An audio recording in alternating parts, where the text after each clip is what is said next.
Good morning and welcome to the Washington State University Board of Regents September meeting. My name is Lisa Keohokalole Shower, if I can say my name. I'm the chair of the Board of Regents, and we are excited to be here for 2 full days of meetings. I'd like to go ahead and convene the board and the Students Book Corporation with the shareholders and trustees of the Students Book Corporation. At the conclusion of the business of the Student Book Corporation, we'll adjourn and we'll convene as the Board of Regents and proceed with the Board of Regents committee meetings. We will begin today by acknowledging that WSU's locations statewide are on the homelands of Native peoples who have lived in this region from time immemorial. The university expresses its deepest respect for and gratitude toward these original and current caretakers of the region. Yesterday evening, we had the opportunity to be in community with members of our community here in Pullman, and this was an important element that several mentioned was a part of the way in which WSU shows up. So recognizing the homelands of our Native peoples is an important part of the way in which we start each meeting. The Students Book Corporation meeting will begin with the presentation of 2 information items that include the Students Bookstore financial report, followed by the Barnes & Noble contract extension. Both items will be presented by Associate Vice President for Public Safety, Business Affairs and Campus Operations, and Vice Chancellor for Business Affairs and Campus Operations for the WSU Pullman campus, Vicki Murray, and Associate Vice Chancellor, Facilities and Operations, Dining and Housing, Sean Green. So if you want to go ahead and come on up to the table. Vicki, I think you might have the longest title I have yet to see here. Not quite right, but as you were saying, I can't remember exactly what it was. It's a long one. Welcome. Good morning. Again, I'm Vicki Murray. I'm joined by Sean Green, and we are the administrative directors on the Students Book Corporation Board of Directors.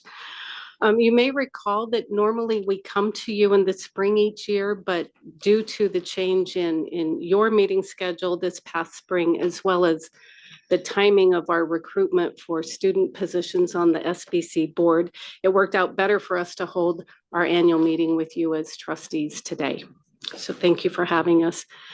The first item on our agenda is the FY23 financial statements for the Students Book Corporation, and those were included in your packet that was sent out earlier. Hope you've had an opportunity to look those over, and we'll do a quick overview of those. The financial performance for the SBC really can be highlighted on page 4. There's 8 bullet points for the fiscal year 23 of what occurred. Overall, in fiscal year 23 and 24, the SBC did not issue a dividend, as we are seeing, as we're still emerging from the pandemic, and enrollment, our sales are mirroring those of the enrollment trends. So as we're having decreased enrollment, we are having decreased revenues. A positive note, though, is the increasing growth that we are seeing in the first day course materials. Those are the digital course materials that are brought through the learning management system. We're continuing to see growth system-wide in the first day by course options, and that has a positive profit margin for the bookstore as a whole. As you see, overall net position didn't drastically change for the SBC, but is again still emerging from the pandemic. Is there any specific questions or other details you'd like us to get into, and specifically with the financial statements? Yeah. One question I have, and you sort of alluded to the fact that some of the digital material is becoming preferable. Are there still a significant amount of actually hard books that are actually sold, or is it really a trend towards the digital? The trend is towards the digital. There are certain programs that our operator Barnes & Noble does operate, where they offer both physical copies of the book or digital. Students tend to prefer the digital. Mm-hmm. Many of our faculty members are also moving more towards shared or open resources that are free to students or have no cost. So those options too, which are often formed in a digital form as well. But digital is definitely the preference and is growing. If you look at the bookstore currently just here in Pullman today, if you walk through the bookie, you'll notice the square footage that used to be dedicated to the rows and rows of books has drastically been changed and repurposed throughout the store for other retail opportunities. So that has occurred as well. Okay, and so but the book, like the hardcover books and so forth, that's the part that's not as profitable. Did I understand No, that? no, I'm sorry. The digital is because obviously you save on the course. The materials digital and is more profitable, Yes. but the hard copy books are actually not as profitable overall, just that part of the operation. Just oftentimes in terms of one, you got to pay more for it because of the physical print portions. Yeah. And then just staff have to put it, on shelves, send it Yeah. back, shipping, all of the other portions where digital obviously eliminates those costs, which also brings the cost down for the student. Yeah. The course materials that are in the first aid program generally result in a savings of somewhere between 35 and 50% to our students. And they often come with additional needs. The students can, well, like, I know my book, we have an online homework system, so the student starts an exercise and they get stuck and they can push a button that says, help me solve it. And the program will walk them through the same program. So they're getting a 50% discount going digitally, plus all this electronic learning support that's packaged with the digital book. Okay, and one other quick question. The whole open book thing, I mean, this has been sort of evolving for probably at least the last 5 to 10 years. How is that conversion, is that becoming a greater and greater part of what the students are using, or is that still? It varies upon the faculty members. Some faculty work really, really hard. A member of our current SBC board is very proud of his chemistry course, that all of his materials are open source. Wow. And there is no additional cost for his course. It's something he works very hard on. Some courses, it's really, really hard to teach some engineering courses or things like that without an actual physical textbook. But it is certainly something that many faculty are pushing towards to try to reduce the burden to students. That's wonderful. Thank you. Yeah, and I would also add too that in I think it's called the AIP portal. Judy, you might know the name of that portal better than I do, but faculty do have access to materials that are open source within the portal that they use to order their materials. All right, our next item. So that the board has recently extended. As a reminder, thank you. Our next item is to let you know that we have recently extended our management contract with Barnes & Noble. You might recall that our previous contract was a 10-year contract that ended this past June, and we've extended that for 3 years through June of 2027 under the same general terms that we operate today. The reason for that, the board felt very strongly that Barnes & Noble has been a good partner, and we felt like it was the right direction to go at this time. Over the next 3 years, we expect to see a lot of changes in the industry as it continues to evolve to meet the needs of our students. And this 3-year extension, what it will do for us is give us time to really better understand our enrollment trends and where those are going while assessing the changes in the industry. That will put us in a position to help us determine what a longer term contract might look like. So are there any questions on our contract extension? Okay. So lastly, for our action item is you should have a packet that includes the bio members of the individuals we need confirmation for the Student Book Corporation Board of Directors. The students embarked in a very robust search process that started in the fall of 23 and concluded in the spring of 24.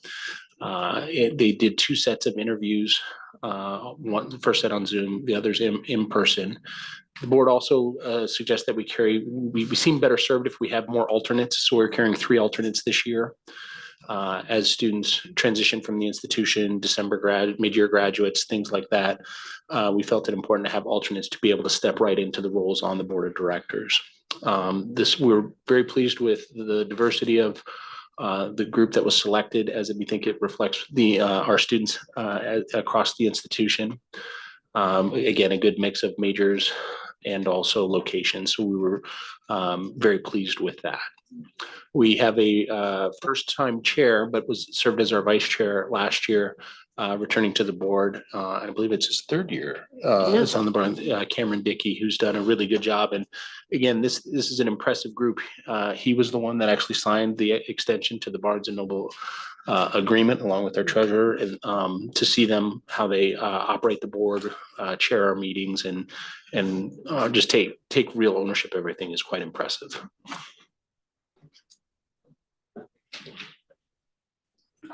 Just a quick comment. Very pleased to hear that you've got students from across the system. And because in the past, it has been mostly Pullman centered. So I'm delighted that you have that. And it looks like a great group of students, as it always is. That's always the challenge. And I think sometimes getting it to the other campuses. And we were unfortunate this year that Holly was also transitioning to the other campuses, but she's also really embraced that role. And also with Zoom and other technologies, that does make attending the meetings and being part of the group easier. Even in the past few years, we had one student who was still Pullman based, but was studying abroad in Thailand, who would get up at whatever time or stay up late to then join the Zoom meetings to come in for that. So we've been very lucky. I also want to compliment you on the great group of directors that you're presenting. I'm just curious, what is your priority learning objective? And do they think of their role in the context of, Walmart and Crimson and Gray down the street and Pullman, City of Pullman? I mean, accessibility to work and education content, as well as all the retail that, you're having to compete with in town. So Vicki, also feel free to chime in. In terms of, I think the board really understands that their role, while board of directors, the Student Book Corporation is here to serve the students and support the students in their academic mission. So while as I said, we didn't issue a dividend because of the financial health of the actual corporation. It didn't make sense, but they understand that the bottom line isn't the most important thing. The most important part of their business is providing access and opportunity for our students to get the materials they need, other support functions. CoreTech, which serves as the technology store, which is also part of the SBC's overall portfolio, has not been profitable several years, but the student thinks it's very important to have a technology presence on campus, in the student union building, and that they're really pushing for that operation to be available to students. So I hope that answers your question in terms of what you're looking, in terms of their mission of what is our goal as the board of directors.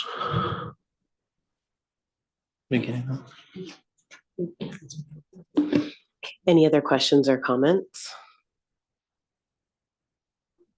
Okay. Vicki and Sean, anything else that you might want to add? Okay, all right. I move that the trustees and shareholders of the Students Book Corporation confirm the following individuals to serve on the Student Book Corporation Board of Directors. Cameron Dickey, undergraduate student director, 2-year term to expire in 2026. Mason Menser, undergraduate student director, 2-year term to expire in 2026. Thomas Stanton, undergraduate student director, 1-year term to expire in 2025. Madeline Wambolt, undergraduate student director, 1-year term to expire 2025. Holly Yu, graduate student director, 2-year term to expire in 2026. Paul Buckley, faculty director, 2-year term to expire 2025. Sean Green, administrative director, 2-year term to expire 2026. Victoria Murray, administrative director, 2-year term to expire 2025. Lauren Cooper, alternate undergraduate director. James Harrison, alternate undergraduate director. Julia Lee, alternate undergraduate director. Is there a second? Is there any discussion? Okay, hearing none. All those in favor, please say yay. yay. Any opposed? All right, hearing none, motion passes. This concludes the special meeting of the trustees and shareholders of the Students Book Corporation. We will now convene as the WSU Board of Regents and proceed with the Board of Regents committee meetings. Members of the public are invited to view these meetings via the YouTube live stream. A link to the live stream is available on the WSU Board of Regents website. I want to highlight that this meeting and for the remainder of this calendar year, there will be a little bit different format. The Regents Committee meetings will span now 2 days as opposed to packing it all into 1 day. And this is because the Board of Regents regular meetings that start on Friday will include a later start time because we need some more time to be able to have thoughtful, robust conversations as a board. And so therefore, I just want to make sure everyone understands our actual board meeting will begin midday tomorrow. So we have one of our committees, our executive session, that will slide from the agenda that typically happens on Thursday to Friday. And this will continue to be our pattern throughout the remainder of the calendar year as we ensure that we have enough time for good conversations as a board.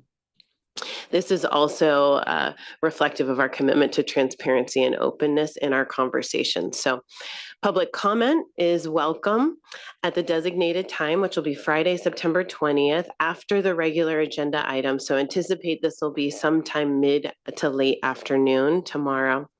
If you wish to make a public comment and have not signed up yet, you may do so by using the online form found at regents.wsu.edu or emailing regents@wsu.edu. Public comments may be made in person or virtually, and requests will be received until today, September 19th at 5 p.m. As we get started in our normal Board of Regents committee meetings, I did want to make a couple announcements relative to our regents. So we have one regent that is concluding his term. He's not able to be with us today and tomorrow, but Regent Shetler will officially finish his term this September. And so we have two regents, Regent Redmond and Regent Shetler, that have concluded their terms in 2024, and we look forward to welcoming new regents as soon as our governor makes that selection. And so we'll speak about this just a little bit in our committee meetings relative to our commitment to continuing to develop our board. However, we are excited to welcome our new student regent, Cassandra Vogel, who is here today and fully participating since she was appointed by Governor Inslee in July. We've seen you at several events. Really appreciate you not only saying yes, but diving in. And this is a busy year, and you have been a part of things that have already started here in July and August. And so just want to share a little bit about Regent Vogel. She's completed her undergraduate degree in economics and English from WSU and is continuing her education by pursuing a master's of applied economics degree. So I hope that you will all join me in welcoming Regent Vogel to this table.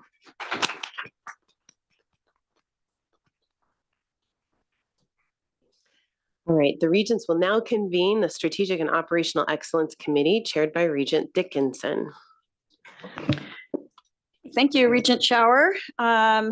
We have a packed agenda for this morning, so I'm just going to preface that as we move through and the speakers that we do have, that we're just mindful of time, and we're wanting to ensure that we do provide some opportunity for discussion and flexibility. So thank you in advance. I'm going to jump right into our first topic, which is really what we're referring to as integrated and aligned planning, and that really rolls up to Washington State University's strategic plan. So thank you for joining us. Chris Hoyt at the front here with us. She and I are going to tag team this. So for Regents, what Chris and I decided to do, there's a lot of discussion at the moment around strategic planning, what that might look like over the coming years, how that might impact transition with an outgoing president and an incoming president. But I thought it might be helpful for the Board of Regents to actually just level set all the plans because there's a lot of plans. And Chris has done an amazing job in helping me, one, create a document for all of you that I believe you should have in front of you now. You should have 3 documents in front of you. The first is a proposed integrated planning framework. The second is a very comprehensive document of all the plans that have links so you can go to each of those, and then a WSU strategic planning horizons document. We will provide these to you electronically, but we wanted to first just walk through them with all of you so you have context to where Chris and I are coming from on this process that we're about to embark upon. So step 1 was let's organize ourselves to understand and see all the plans and become familiar with the plans. Our intention is, 1, organize them. Our second intention is to start talking about how we integrate them. And much of that is done, but there's more work that can happen. And then also aligning all the plans into kind of this system hierarchy. Because in my head, I'm like, what is the overarching strategic plan for Washington State University? And then how do each of these plans roll up into that overarching umbrella? It's not to say everybody doesn't have a unique component, but we do need to really have a hierarchy of how those fit and how they marry each other and marry up, if you will. Kind of like I did with my husband. So, so today our purpose is really to just talk about that and understand that and level set, because Doug, Regent Pika, and myself with Chris, we will spend time as a strategic op and excellence committee really working. I mean, this isn't something we're going to do overnight, but start to work and understand what are the common themes and threads in each of these plans and kind of how do we pull them, and then try to use them to assist us in tying alignment across the system. We intend to incorporate and integrate Regent key areas of focus and key metrics. So specifics that we have that we want to be incorporated into the overarching plan. And then we do believe it's important to build future presidential goals and performance evaluations that are consistent with a consistent set of metrics and consistent with some focal areas that are system-wide and driving outcomes for the health and success of all of WSU. So I'm going to just pause there for a minute before I hand it over to Chris, because what might come of this process that Regent Pika and I will kind of work to lead the Regents through is determining, are we wanting to go through a full-scale overhaul of our strategic plan? Do we want to tweak it and work to just align it and work from what we've got and really do a better job of tying things together and incorporating Regent expectations? And or do we want to just work with truly what we have here? So there's several things. We're not going to make that decision today. This is really the baseline for what, and wanting to ensure Regents are kind of going to be able to follow along the process with us. So Chris, I'll turn it to you. Okay, great. Thank you so much. And thank you for embarking on this project. So just a couple of quick things to note in terms of these documents.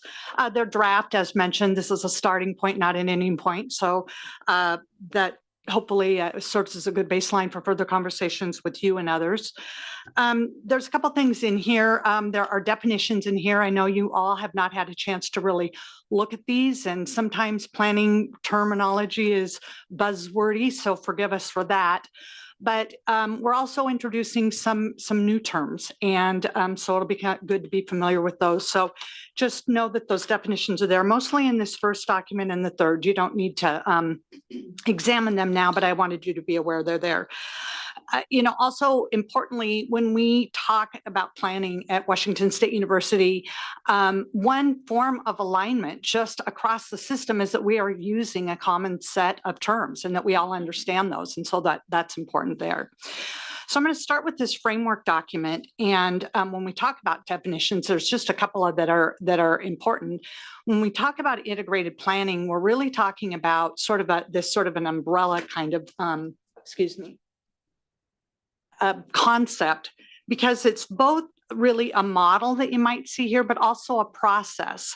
And it emphasizes relationships, which we think are very, very important. It's not just the relationships amongst the plans, which is critical, and how those work together, but also amongst the people that work here and that execute on these, which means pretty much everybody at the institution. So it's partly about bringing those together in a more coordinated fashion. And it's also, of course, about alignment that we just talked about, and we'll talk more about. And it's also about change and a mechanism and a tool for preparing for change. So rather than us sort of reacting to that when we are integrated, it is important because it helps us to be in front of that, because we can be more nimble and flexible and coordinated amongst ourselves. Alignment, as a subset, is really about connectedness, and it's about coordination and cooperation, both in terms of the plans again, but also the people. And it really relies heavily on engagement and feedback throughout that process. When we talk about it both in terms of vertically, as explained, in terms of what threads things together vertically, from that strategic plan, from that mission at the top of the institution, really to the delivery of that educational mission or research mission, our three-part mission. So that on the ground delivery of education. So what threads all of that through? It's important also for us to think about this horizontally and across the institution. When we think about all of the plans that we have, it is really about coordinating those groups, those people, those plans, so that we are working toward a common set of goals and priorities, as opposed to obviously the good work that people are doing. But if it's done in a siloed fashion and not coordinated, we lose efficiency. We lose things like being able to leverage the common work that we are all doing. So just again, vertically is about the connection between them and the thread, and horizontally really is about coordination. So I'm just going to briefly walk through this document here that you have in front of you. This really is just an attempt to show in a visual fashion how these things can or will work, or can or should work together. At the very first box, you see the longer term concepts and elements of a plan, the mission, which we know is our land grant mission, which has been here with us from the start. It doesn't really change. We might tweak the words a little bit over time in order to be more current, but it is a longer term for us. As a vision is, as our values are, they really stay with us, they really guide us, and our long-term goals, which I always like to think as mini vision statements that define our success. We have there that we would thread up to those the Regents' strategic areas of focus, the president's and systems goals and objectives that would thread up into those.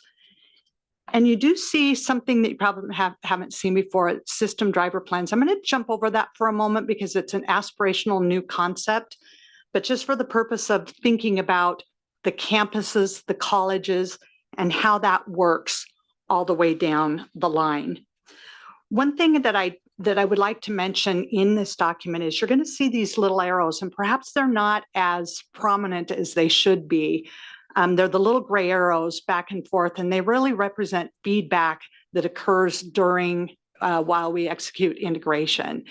Those represent the idea that all the way through the line, we should be connected, not just from the top down, but also from the bottom up, if you will, in the sense that we are very interdependent in what we do. And this helps drive that connection between each other, so that if something isn't working, say at a departmental level, there should be an opportunity to have that feedback so that we can make sure that we can pivot what we are doing, how things are working, that sort of thing. So the small gray arrows are light, but they are important because that's part of the engagement process. I also failed to mention here that the blue arrows really are just to emphasize the vertical alignment and the horizontal alignment that is the coordination amongst those plans. So again, from the mission to the delivery of both our educational and research missions, our outreach mission, on up the line. Going across, you will see that we have our institutional plans. We have lots of them that are listed in this document here. We have, enrollment management plan. We have an IT plan. OSPA has a plan. These need to be coordinated. We should be also coordinated with other major processes that are very impactful. Our accreditation process, our program review process, our risk management, our enterprise risk management, and also just how we evaluate our progress as we go along, so that those things can be aligned and that we are coordinating amongst them. So you're going to see that occurring across the institution. It should occur across the institution, likewise horizontally and vertically. I had mentioned briefly when we talk about those plans, this actually, why don't I pause right there and see what questions you might have? I'm probably talking quickly and throwing a lot at you, and you may have questions. Would this be a good time, Regent Dickinson, to pause, or do you want me to just mention this? Go ahead and let's wrap up on what the materials are, and then we can just open up for some conversation. Yeah. That sounds great. Okay, so this document again is draft. I probably, we've probably missed things here or need to tweak some language here, and we're going to continue to work on this and make sure that we haven't missed anything and that we keep up with what we have. Ultimately, you should be able to see this online. You could go to our website and be able to connect to these plans, to be able to access them that way, which is another place where we should be transparent about what we have. Right now, these are all for you in a document with some notes and things like that, along with terms so you can see, what they are, what people are working on generally. This is what exists today, what I know, or what we think we know exists today. So keeping in mind that this really is for you a background document. So I really hadn't planned to talk much about it, but it's good to be able to have those terms and things like that. Questions or thoughts? Again, I appreciate Chris working on this. We have been at this for a long time. I think when you look at this integrated framework document and then the work that's been done to truly centralize all the plans occurring across the system, thank you, because I think it's a really good place to start. But I also think that where we've come is pretty significant too as an institution around strategic planning. It's amazing. Where we would like to go, if you were looking at this, somewhat through a corporation or a private sector lens, is that whatever these plans are and what their strategic priorities are, they should be wrapped into the budget's strategic priorities. And just because they're in a plan doesn't mean they're a priority. And I think I want to be really clear on that, right? That's where the Regents want to be able to help shepherd and guide of what is the project prioritization across the system, and are we aligning our budget cycle and our budget plan with academics, with research, and with athletics? And are we truly rewarding and recognizing our greatest assets, which are our faculty, our staff, and our coaches? I mean, how are we doing that systematically across the system? So those are discussions that we intend to have. They're big ones, but trying to tie budget to actual strategic plan, and then the incoming future president what their metrics are for success and what our expectations are, and the KPIs around that should all be wrapped up into this as well. So a lot of work to be done. And before, I guess my sense is before we just jump into let's start another strategic planning process, we should figure out what our current state is before we go adding more noise and chaos into what it is. Because we may have the nuggets here that we can create something that perhaps is even a bridge for the future for the next 3 to 5 years, and allow some time to just, do the alignment on the budget and the strategic projects. So questions, thoughts, concerns on the approach, or input or suggestions on how Chris and Regent Pika and I might kind of proceed on this? Regent Ramos. All right, and thank you, Regent Dickinson. So Chris, there's that saying that culture eats strategy for breakfast. Yes. Right? So there's an underpinning cultural element to this work Yes. that needs to also be articulated, maybe not just in values, but how we work together, the expectations of not just saying it, but the collaboration, and then the, prioritization of problem solving, knock down a problem one at a time. So maybe just a cultural element as a point of feedback. The other thing is the accountability system. So, we put a lot of plans out there. We say a lot of things, and we change the words along the way, and we need consistent cadence around accountability. That's just my feedback to you as I look at the wiring diagram, which I think it's great. There's an element of time here, but there's that cultural expectation of, self-accountability and working together. It's a great start. So I appreciate all the work that's gone into this. Thank you. Thank you. Outstanding input there. So thank you. Regent Pika, anything you would like to add just based on your involvement too on conversations? Yeah, I would, I don't want to put anybody on the spot, but mission, values, and vision, everything kind of comes from that. Yes. And having gone through orientation recently and having refreshed myself with all of that, I'm still not sure I could repeat it, or that we're all hands on deck, that we could. And I wonder, starting with that, if there's a way to, and this might be a marketing thing, just how do we, if we were in an elevator, we would be able to say, besides being a land grant university, here's our mission. What do we stand for? Our values. What are those 6 values? Right. And or 5, whatever it is. And then what's our vision? And especially now, as we're in a transition with leadership, I think it's really important that we're grounded in that. So that's just a comment that as we're looking at all of this, and I think the way you described it, Marty, was perfect. And I think those comments about accountability, I applaud. And I would just underscore this vision, values, mission. If there's a way that we could give us some help, everyone, because it's really something that everyone should be able to, especially leadership. What's the mantra, right? Yeah. The elevator pitch mantra that just rolls off the tongue. Right. Okay. Noted. Any other feedback?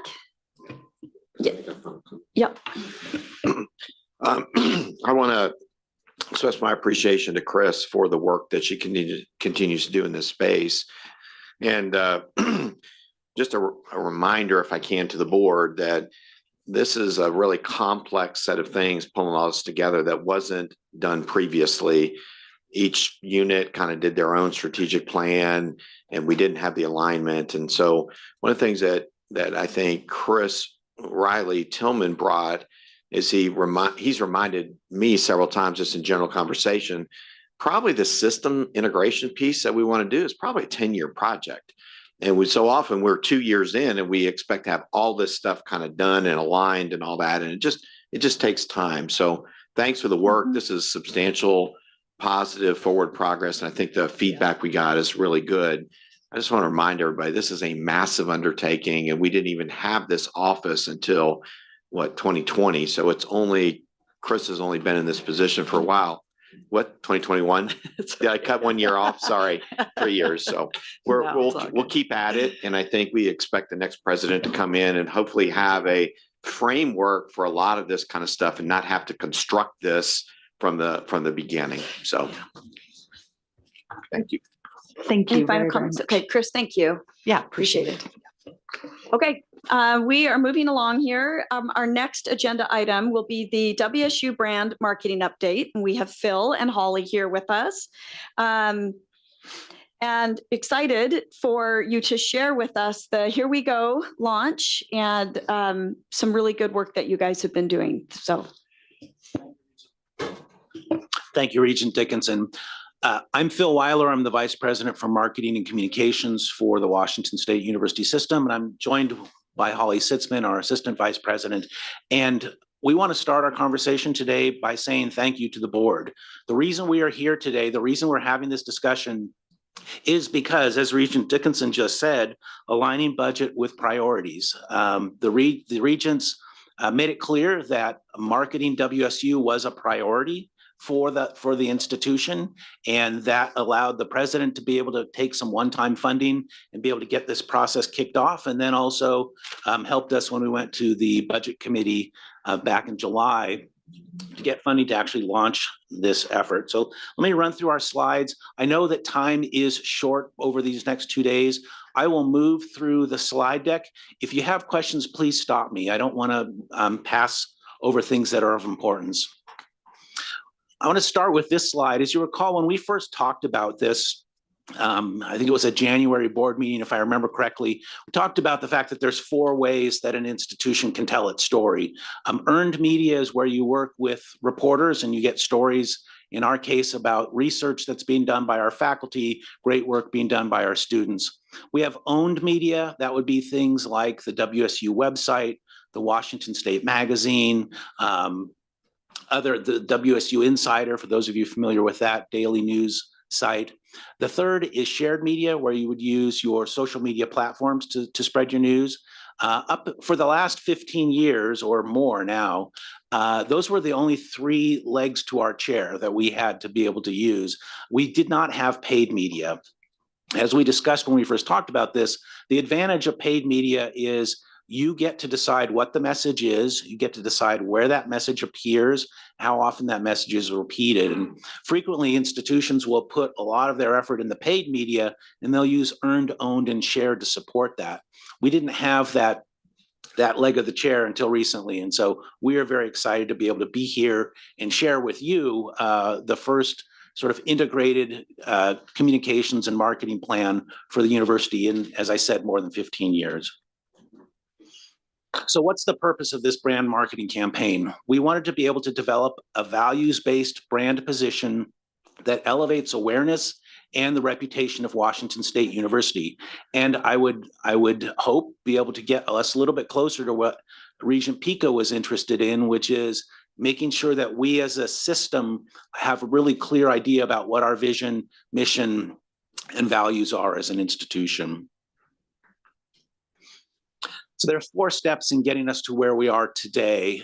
We were able to use one-time funding from President Schultz to get us those first 3 steps. And I'm going to organize our conversation today around those. So the first step was to do the market research, the planning and discovery. We were able to execute 2 quantitative research studies that we'll spend a little time looking at. Once we had the data in place, we put together our positioning, our brand framework, our messaging. From there, we developed a creative concept. And then, as I said, in July, we went to the budget committee seeking funding to be able to execute a media plan, so an actual advertising campaign. So let me talk very briefly about the quantitative research. It struck me as we were preparing these slides that we did not have an opportunity to share this information with the Regents when we completed this. We fielded our first study in the summer of 2023, so a year ago from now, we were able to survey nearly 7,000 participants, which is a significant number. 800 current students, 1,500 alumni, 1,800 prospective students, 300 faculty, 900 staff, and 1,500 Washington residents who didn't have any other connection to WSU. And I'll share with you here in a moment what we refer to as a brand scorecard, which is kind of the benchmarking that we will use when we conduct this survey again after we've been in market for a couple years.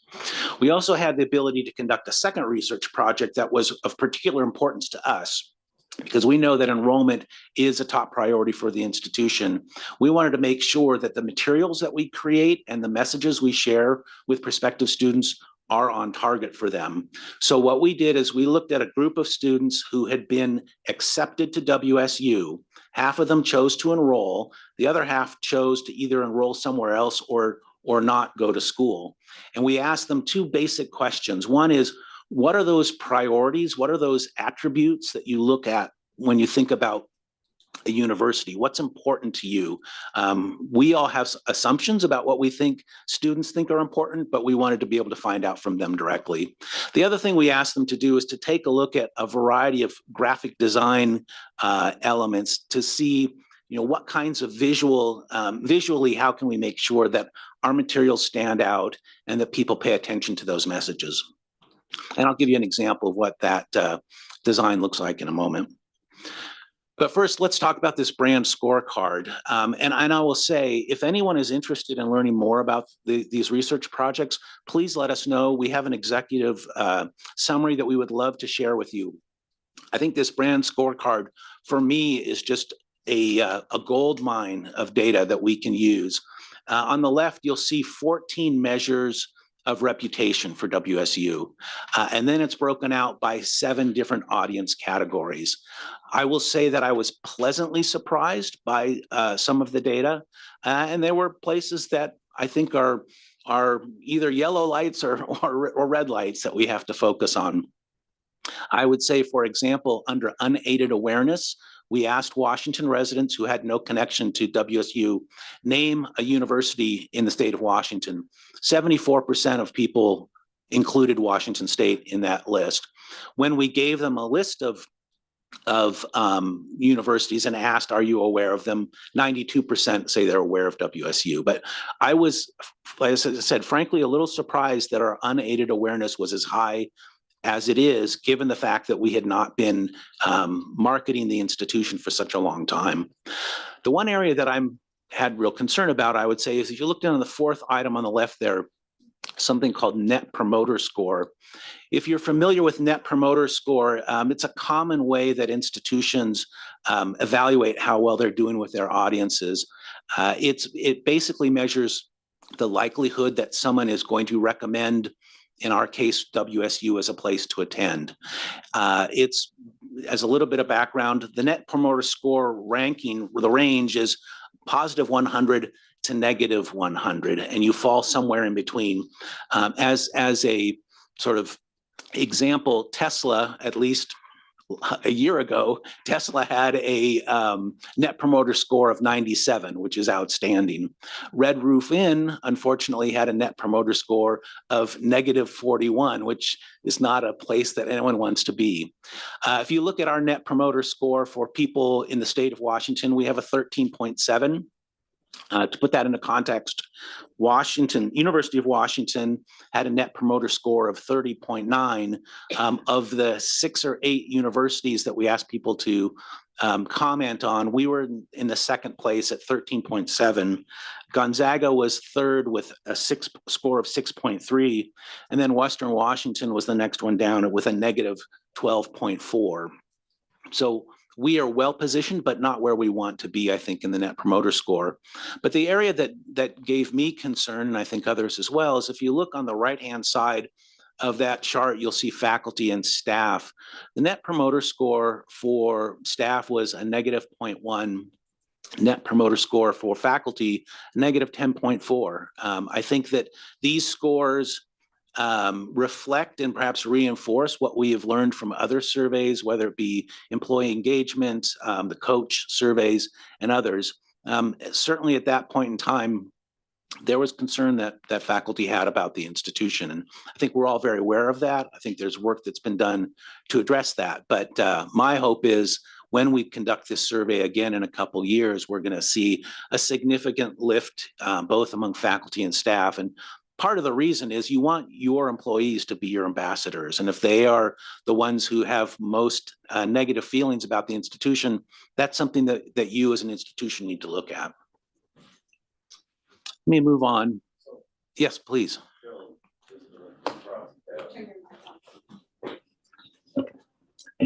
Am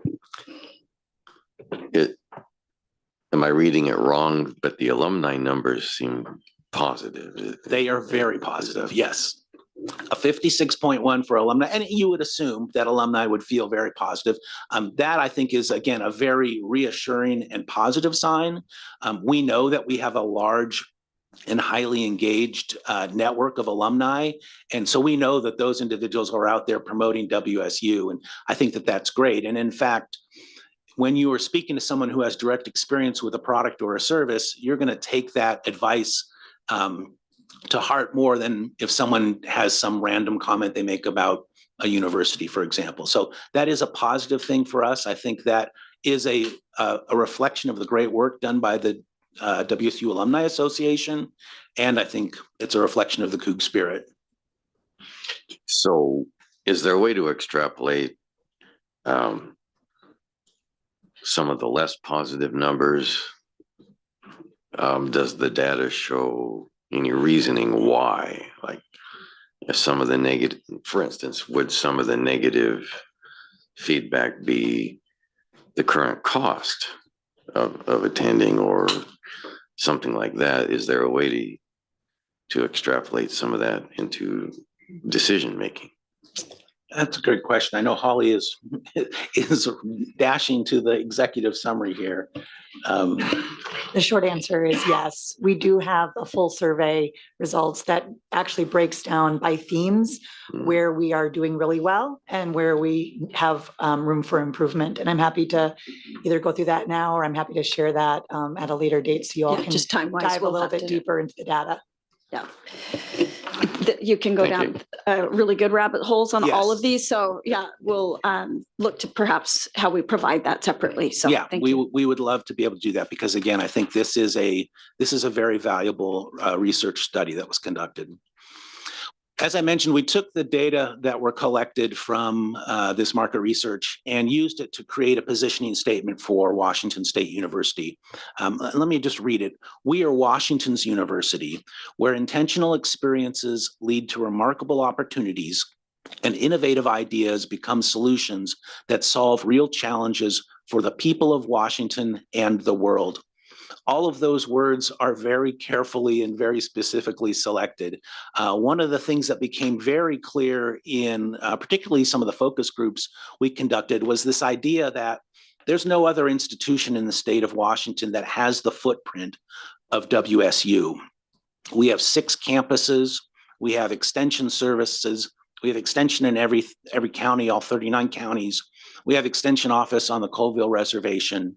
There's no other university that has that kind of impact on the people of Washington. And so based on that positioning statement, we created 3 messaging pillars. And this, I think, gets a little bit to, again, what Regent Pica was talking about. The way that we describe these 3 messaging pillars are, first of all, Washington State University is a group of genuine problem solvers. We do work that directly impacts people's lives. When there are problems in our communities, when there are problems in the country or the world, WSU is a place that people go asking for help to solve those. We also put Washington communities first. Again, it's that network we have through extension, through research. We really do focus on the state of Washington in a way that no other institution in Washington can claim. And then finally, we talked about this network of profound impact. And that network is on many layers. As I said, 6 campuses.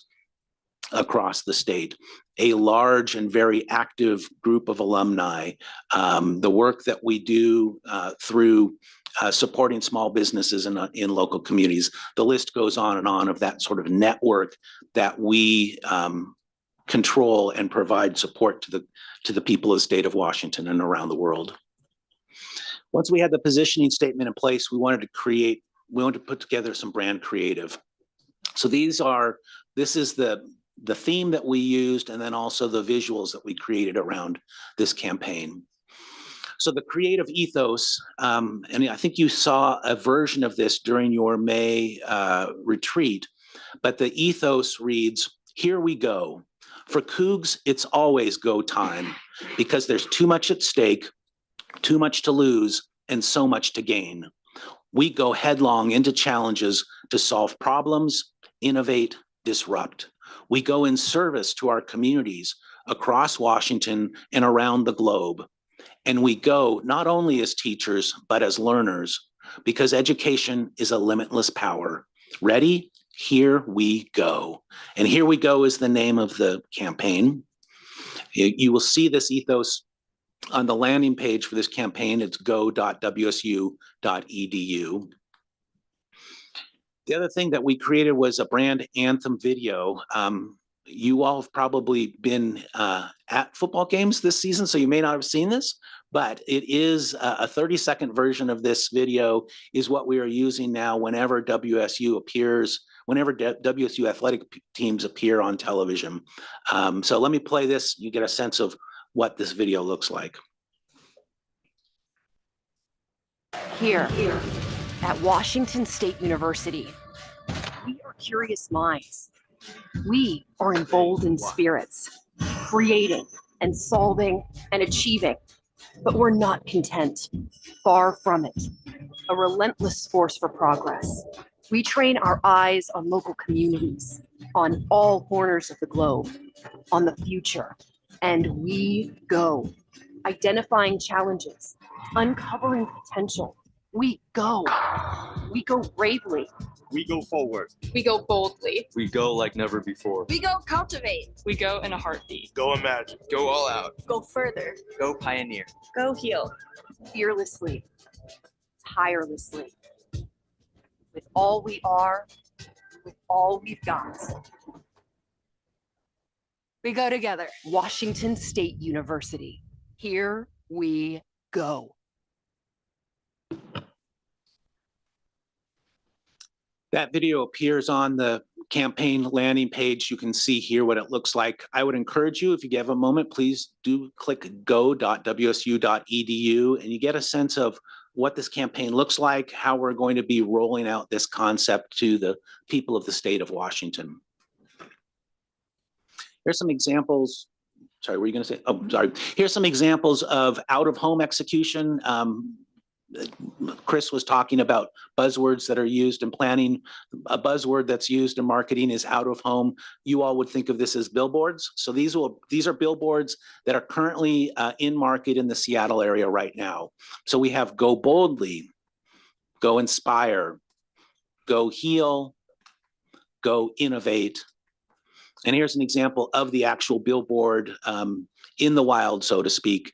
It's a digital board in Seattle that's currently up. We've also used this, extended it to social media. This is an example of a carousel of images that people can scroll through. This is a version that's animated. You may have seen that if you are a user of Facebook, for example. Each frame animates and the images kind of zoom in and out in that sort of glitchy fashion that you may have seen in the video here a second ago. We've also taken the video assets that we created and cut these down to short 15-second social videos. So these are examples of students talking about here we go and their student experience. So let me talk about the funding. As I mentioned, President Schultz was able to provide one-time funding from a generous gift from a donor that allowed us to get to get us to this phase where we've have the creative. The next step was we now need to create a media plan to be able to put this advertising in market. We went to the budget committee in July asking for $2.4 million annually. With that money, we would be able to address 4 audience groups, 4 categories. The first is what we refer to as the core brand audience. So that would be members of the state of Washington, residents of Washington, members of the Washington media, members of the Washington legislature. We also had an admissions brand audience. So these are potential undergraduate students. Again, recognizing the importance of increasing enrollment, we wanted to make sure we were putting a lot of effort around recruiting prospective students at a system level. It's really the first time we've had the opportunity to really do that work at the system level. Everything else up to this point has been done at an individual campus level, which is fine. But one of the things that we learned as we were doing work around admissions over the years was that at the very top of the funnel, this issue of awareness was really important, because if people weren't aware, if WSU was not on their list of schools to consider, we just never saw those applications. And so the role that we can play at a central level is to really focus on that awareness and make sure we're top of mind as students and their family members are thinking about schools that they want to take a look at for their next step in their academic career. The third audience group is what we refer to as connected audiences. So that would be faculty members, students, alumni, donors, people who have a connection to us already. And then the fourth audience group we were interested in reaching out to is what we refer to as peer influencers. One of the things that we have heard from faculty is this concern about WSU's rankings in national rankings. And one of the easiest ways, I guess I would say, to be able to impact rankings is to make sure that your institution scores well in surveys that are provided to academic leadership at universities around the country. So provosts, presidents, and other senior leaders receive surveys from, for example, U.S. News and World Report, asking for a ranking of the reputation of a particular institution. Many universities around the country, recognizing that, put a lot of money and effort behind really promoting the work that they do in advance of those surveys going out. So again, that their institution is top of mind when a provost or a president is filling out that survey. That's not something that we've been able to do. I don't think we really want to, I'm going to use air quotes, juice those rankings, but I do think it's important for us to be able to promote the success of our faculty and the success of our students to our peers. So that peer influencer group would be really trying to make sure that students and faculty at WSU get the attention that they deserve based on the work that they're doing at a national and international level. So we asked for 2.4.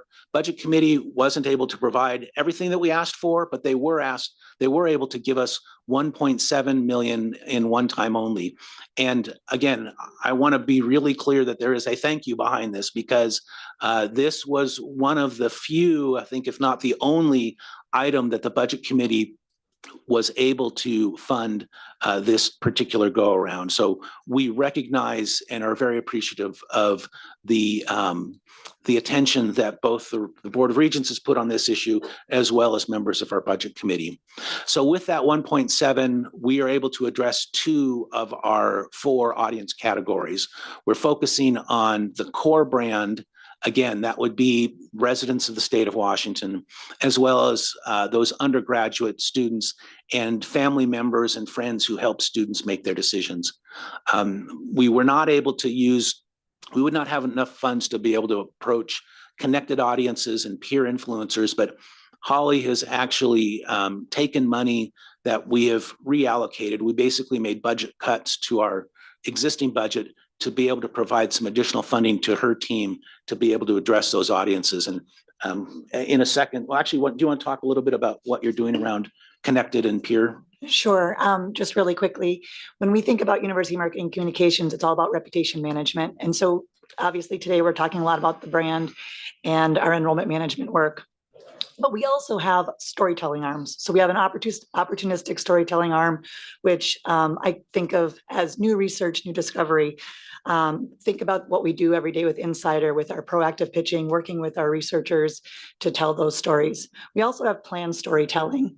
And with that, of course, we have the Washington State Magazine. We have brand stories that we are reallocating funds, like Phil said, to be able to tell a storytelling series throughout the state, and also targeting those peer influencers so that people that might not be in the state of Washington, because this 1.7 million buy is only in the state of Washington. So thinking about how we are telling those stories more broadly. And then the other thing that we're doing is we are working with the Office of Research. We've been working with them to really look more closely at our research strengths that have been identified, and partnering with our PR partner, BVK, to do more long-term planning in terms of proactive pitching on those research strengths. In addition, within our connected audiences, one of the things that I think everybody has faced the challenge, including the alumni office, is those students that are, those graduates first 10 years out of school. Those are that group that we really want to be able to attract. Phil's going to talk a little bit about one of our activations that we're going to be able to use to target that audience. But again, in addition, we're going to be using our storytelling efforts to target that audience a little bit more closely so that we can make sure that the entire spectrum of our alumni community sees the great work that WSU is doing. Great. Phil, just a couple more minutes here Sure. so that we can allow time for some questions. Yeah, I will breeze through the rest. We're close to our end. So as I mentioned, the first 3 steps in this process were funded by one-time dollars that the president was able to make available. The budget committee provided us some one-time funding to be able to launch this media plan. So very quickly, the campaign launched on September 9th, and we will run this core brand campaign for the full fiscal year. In addition, we are doing some what I'm calling sort of mini calls to action around enrollment. So in addition to trying to make sure that students are thinking about WSU, there are specific points in the enrollment calendar where we want to make sure we're ahead, we're in front of those students. And we'll talk about those calls to action in a moment. So how are we doing this from a geographic distribution perspective?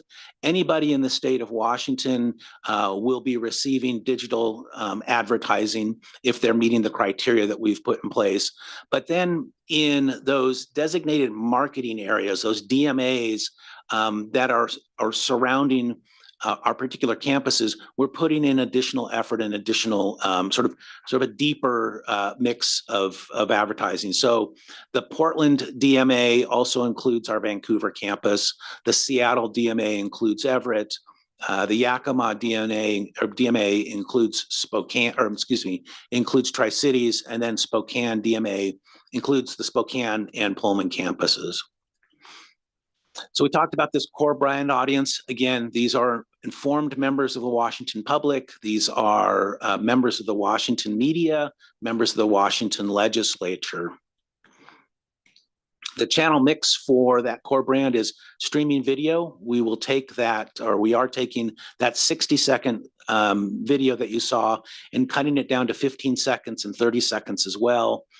This is being served up both for connected TV. So if you have a Roku or some smart TV that connects to the internet and you're watching a longer form program, if there's an advertisement that comes in the middle of that series you're watching or that film, we would use those spots to be able to deliver our 30-second videos.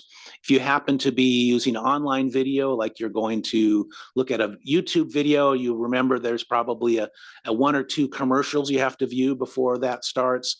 So we would have 15-second versions of our video on those pre-rolls for YouTube and the like. We mentioned billboards. We're going to run that flight in the I-5 corridor in the Seattle area. We're doing this at the very beginning of the campaign so that folks, particularly in the Puget Sound region, are thinking about WSU and paying attention to those ads when they see them. Heavily involved with social media. And we'll talk a little bit about the work we're doing with the digital outlets for mainstream media like for example, Como, King 5, Seattle Business Journal, and the like. We talked again, here's the information about our billboards. They'll be in market September through November. I talked to somebody just yesterday who happened to see one as they were traveling through Seattle, so makes me feel good that people are actually seeing them and recognizing them. And then those will be, by the way, a combination of both static billboards as well as digital. So some will rotate around. For those places where people are exiting I-5 and they're in a particular arterial that has a tendency to back up traffic, where you're stuck and you have you need to look at something, that's one of the places that we've really looked at for, in particular, those static billboards. In addition to doing billboards for out of home, we're doing something a little bit non-traditional. You've got an example here of University of Illinois at Urbana-Champaign and Rutgers, where they've taken a very large version of their logo and you put that in a very visible place in the community.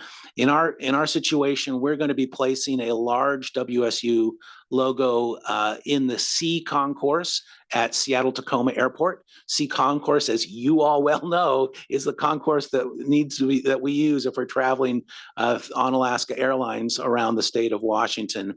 This will give us an opportunity for us to engage some of those connected audiences. So alumni, donors, students, we're going to have an activation where we encourage people to take a picture of themselves with the logo, post their pictures, and have an online engagement to be able to make use of that. We're going to run this during the November-December timeframe. Traditionally, marketing campaigns tend to go dark during the December period because there's so much holiday advertising, it's really hard to compete. And so while we're in that sort of blackout period, we'll use this as a way to catch holiday travelers, but also continue that campaign when other parts of our campaign are out of market. Just about 2 more minutes here, Okay, Phil. we're close.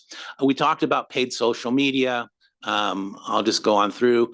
I'll just talk a little bit. One of the things that we found as we were doing our research is that Washingtonians have a tendency to over-index in using websites of media outlets. So we want to take advantage of that and make sure that we're advertising on those media websites. We're looking at a variety of things like roadblocks, use of rich media to make it really engaging advertising.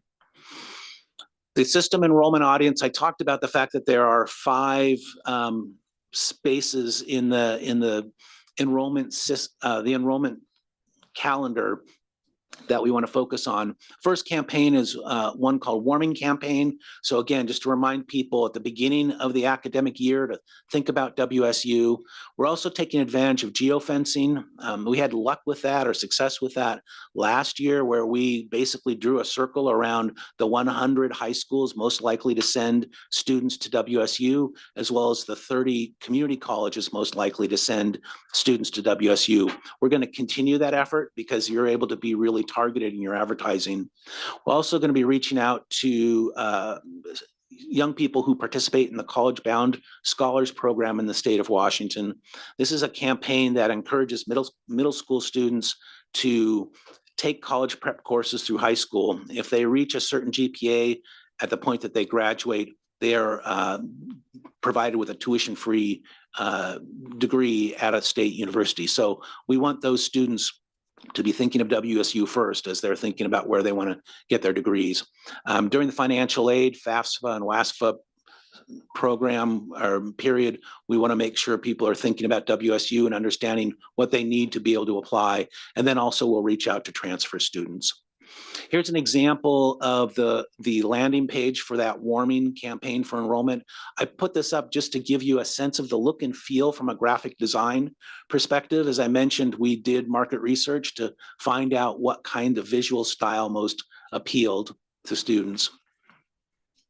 Next, I want to talk, well, first of all, I want to say thank you to Regent Cerna. We had an opportunity to talk to Regent Cerna about this campaign, and he challenged us and said, what are we doing to be able to reach out to families for whom Spanish is their first or primary language? It's something we've always wanted to do, but it took, I think, the nudge from Regent Cerna to say, okay, we're actually going to commit to doing this.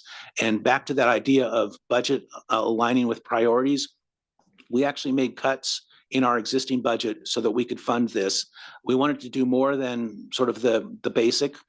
So we'll talk a little bit about what we're doing around Spanish language work. We're doing the core brand. So again, making sure that WSU's reputation among Spanish speakers is increased. And we're also then on those call to actions doing work around warming campaign, college bound scholars, and financial aid. So the assets that we are using in Spanish, we'll do 15, 30, and 60-second videos that are both captioned in Spanish and also have on-screen text translated. We will have all of our social media posts, not only translated to make sure that they are linguistically accurate, to make sure they're culturally accurate as well. We've created a Spanish language Here We Go landing page. We are curating all of our brand stories and translating those into Spanish. In addition, we're creating warming social media posts, financial aid posts, and college bound posts, creating videos for those in Spanish and including landing pages for those in Spanish as well.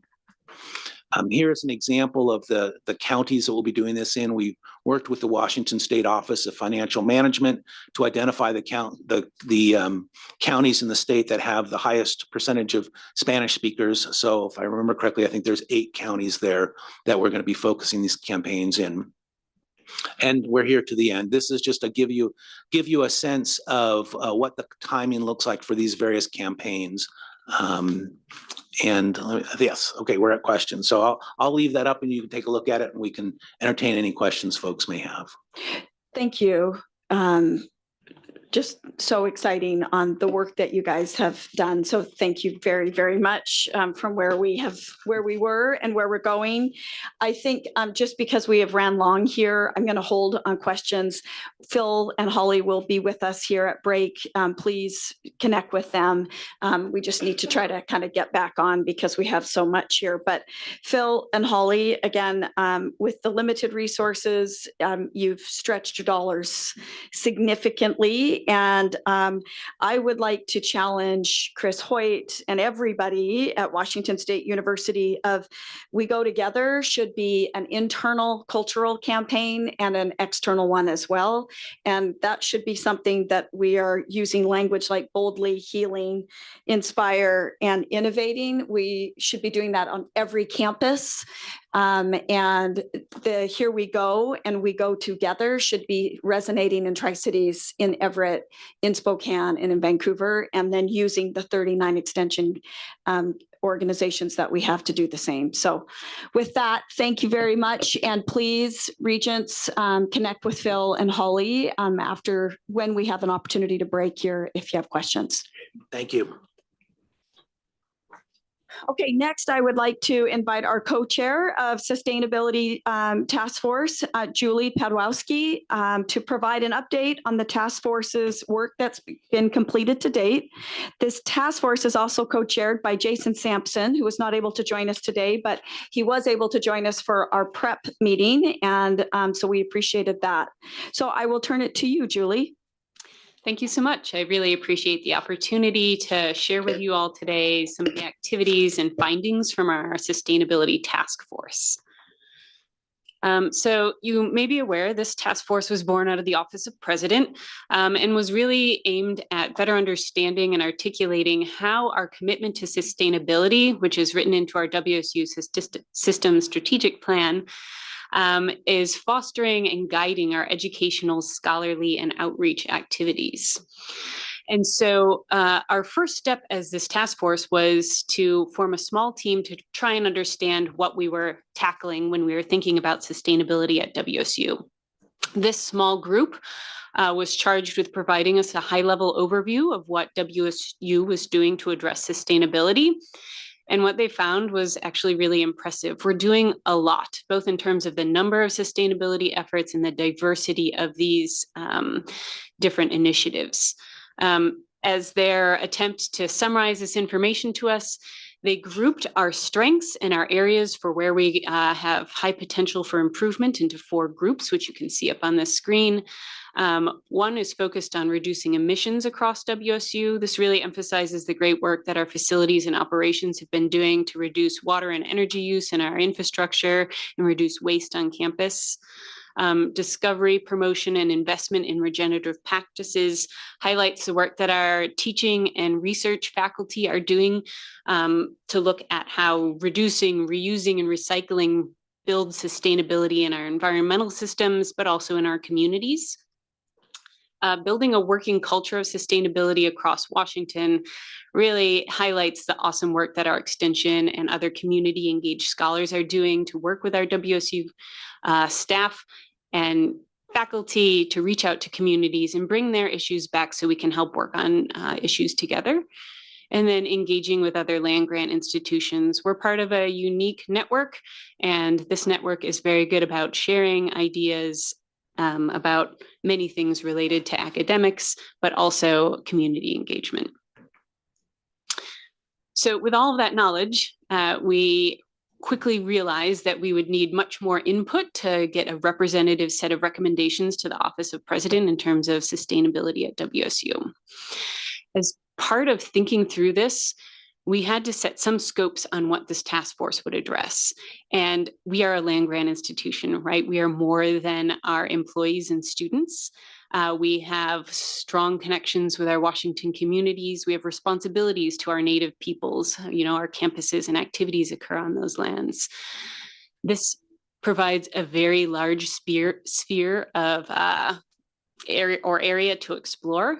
And for the purposes of this task force, we decided we first needed to dive internally. So looking at what we are doing sort of within WSU's walls, so to speak, to understand then more broadly how we are impacting our communities and other partners.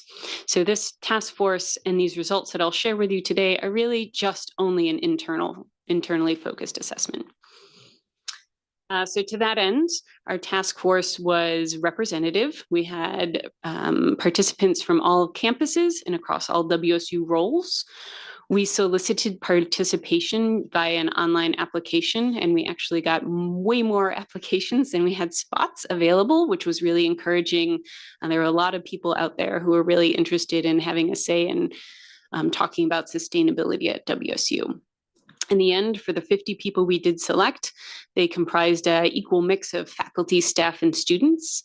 And we charged this task force with thinking about that commitment to sustainability. So thinking about education, thinking about scholarly activities and outreach, and then using that initial assessment and overview of those strengths and areas of improvement to guide their recommendations.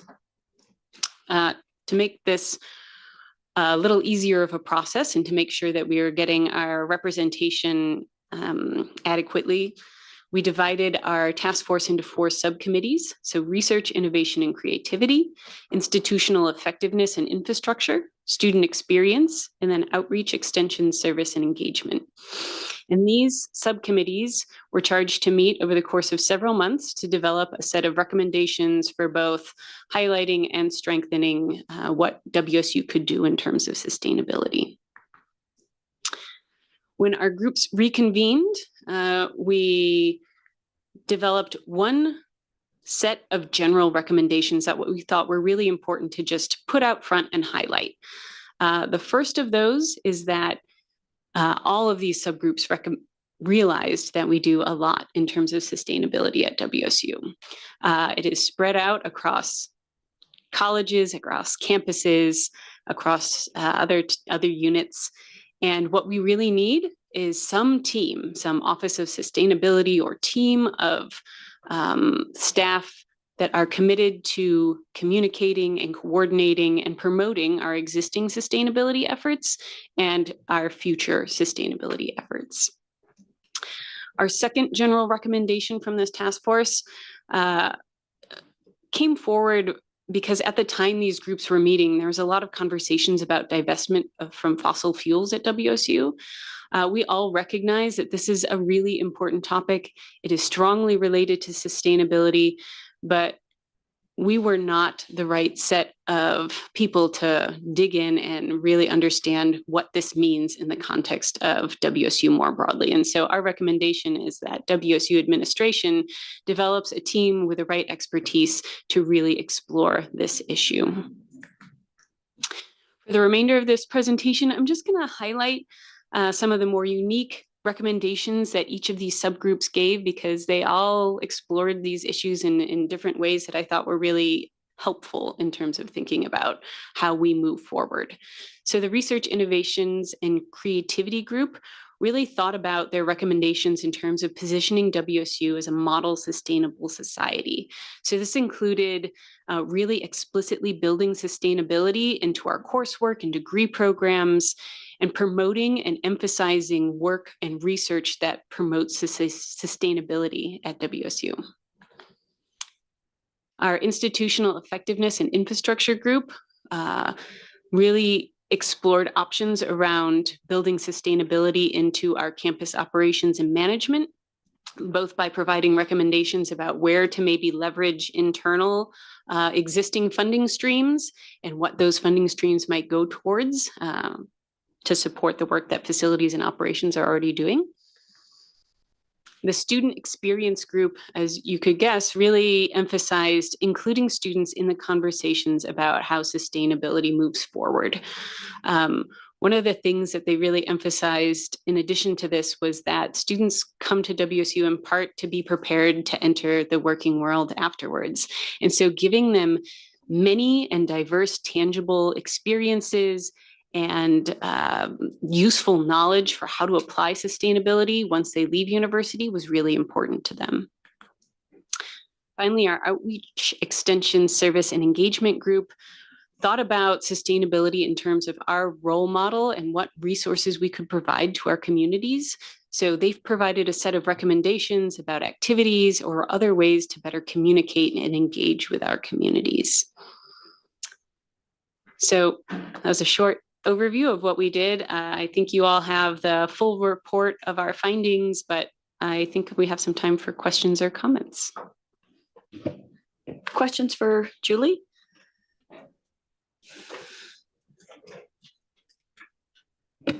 Hi, Julie, thank you for your work and thanks for the presentation.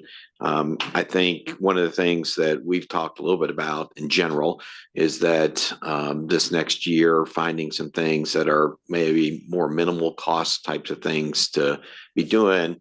So the next president comes in and he or she can decide the next steps to take with sustainability at WSU. Can you comment maybe on a couple of the items that you think we can be working on that tend to be over the course of the year, lower cost, but maybe pretty decent impact to keep things going? Yeah, for sure. I think one of the lowest hanging fruits we have available to us is really putting in some effort into how we communicate all of the good work that's going on at WSU. There has been an initial effort to revise and refresh our website that focuses on sustainability. We currently have way too many things ongoing for one person to kind of tackle and update this website in a way that is effective. And so, you know, I would say that if we had any sort of easy path forward, it would be towards improving that website and really trying to reach out to all these different efforts and help highlight those on that website. Thank you. Thank you, Julie. Anything else for the good of the order on our sustainability task force? Julie, thanks for being here today and for doing the work to pull all this together for us. Appreciate it. It was my pleasure. Thanks. Okay. Yeah. Oh, excuse me. Sorry, Cassandra, I didn't see you there. Sorry. I just want to say, as someone who sat on one of the subcommittees, I'm really thankful for the presentation of the recommendations today. And I know how much work has gone into it previously and continues to go into it. So I just wanted to thank you for coming and presenting today. Thank you. Appreciate that. Thank you. Okay, next on our agenda will be we will be having our Chief Compliance and Risk Officer, Cheryl Camazaro, who will be providing us a compliance and risk management update. I believe, Phil, you might be joining for this particular update. This presentation will then connect to the next agenda item, which is the information technology update on cybersecurity provided by Executive Vice President for Finance and Administration and CFO Leslie Brunelli, our Vice President for IT Services and Chief Information Officer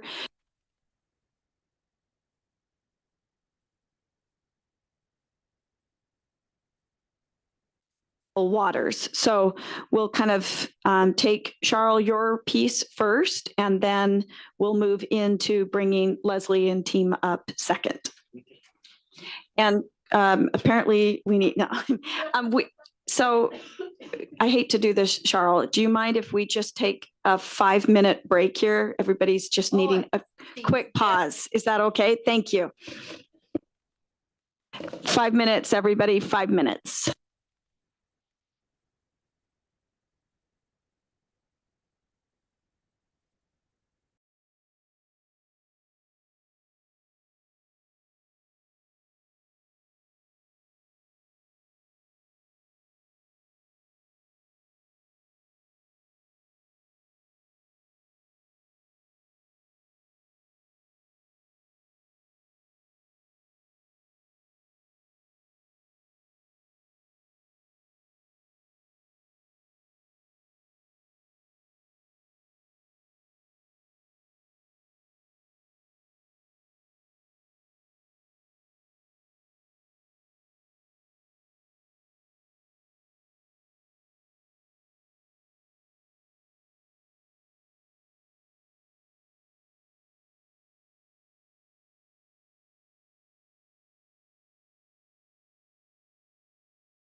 Okay, we're gonna go ahead and get started here. So if everybody could take their seats, please, and do we have people out in the hallway here?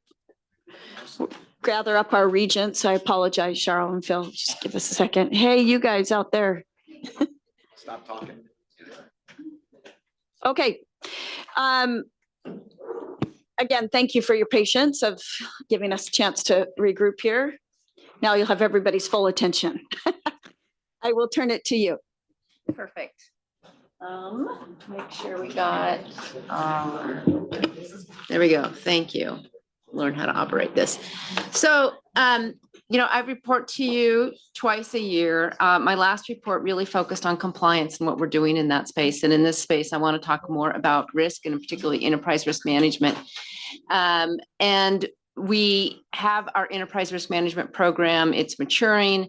These are the top 10 risks that we did present you with last spring. And rather than going over them at a high level, this time we're going to dive into a couple of them, and you're not going to be hearing me speak for very long because I brought the actual risk owners along who are the experts in this space and want you to really understand what the risk is, what we are doing about it, what are our gaps, what is our status, and what have we identified that we need to be addressing moving forward. The other thing that occurs to me and listening this morning and looking at the agenda is a lot of your agenda addresses these top risks. It was great to hear about our campaign, which clearly will impact all of these risks, to hear about strategic planning, which impacts and helps move the meter on all of these risks. And I will remind you all that climate change and sustainability is on our risk list and has been for quite some time. So while I'm here on the agenda from where I sit, and you know, we're talking about this every day, all the time, and I expect you are too. So the two risks we're going to talk about: political climate, social change, free speech. This is, I think, something that is unique to higher education and universities in many ways. You look at the major cases in our country, a lot of them come out of higher education. Universities are a great place for inviting and promoting the exchange of ideas, and it is where people should be learning about what their rights are, how to express their rights, and how to work within our system. So I love the fact, and it's one of the things I've always loved about working at universities actually, is that speech is everywhere and all kinds of speech, and it should be making us think harder. So Phil's going to speak about that. And then we're going to look at cybersecurity, which has taken a lot of time of a lot of people this past several months, because it is an ever increasing risk for us and for much of the world, but it feels like higher ed is getting a lot of attention. So Tony will speak to you about that.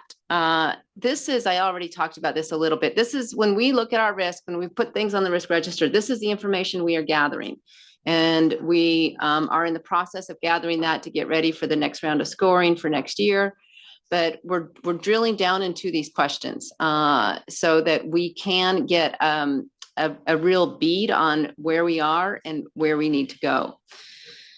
So without further ado, I am actually going to turn it over to Phil to speak a little bit about what we are doing about speech and how we see it as a risk here on WSU, because it presents differently on a lot of campuses. I love this picture, by the way, because it's from the 60s, right? Free speech on campus is not new. It's not a new challenge, but it is, it takes on new flavors and new issues, but it's ever present.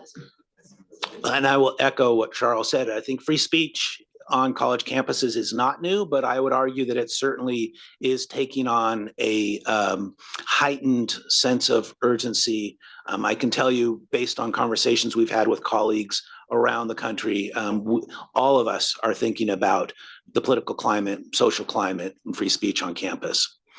What I will do is my brief presentation will be sort of oriented around these 4 areas. So we'll describe what the risk is. We'll talk about what we're doing to try and control that risk to the extent that we can.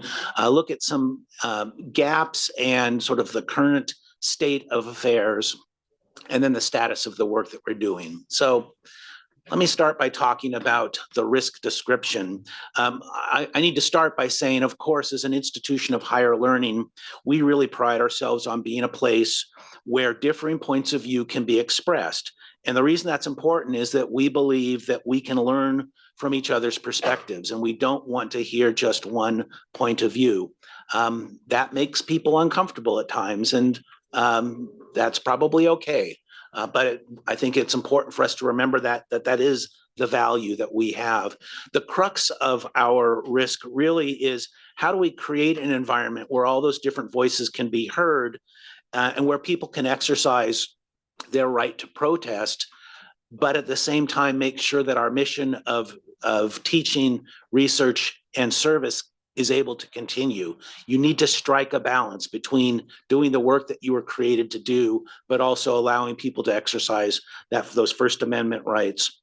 And increasingly, I think we're seeing, certainly within the last year or so, that another aspect of this is, how does your attempt to strike that balance impact the reputation of your institution? So I think that's a real concern that folks have on college campuses across the country.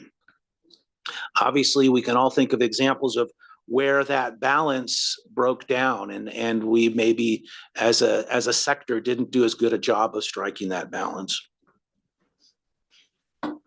So by definition, making room, as I said, for people who hold ideas that are counter to our own can be difficult, and particularly so when people have ideas that we find offensive.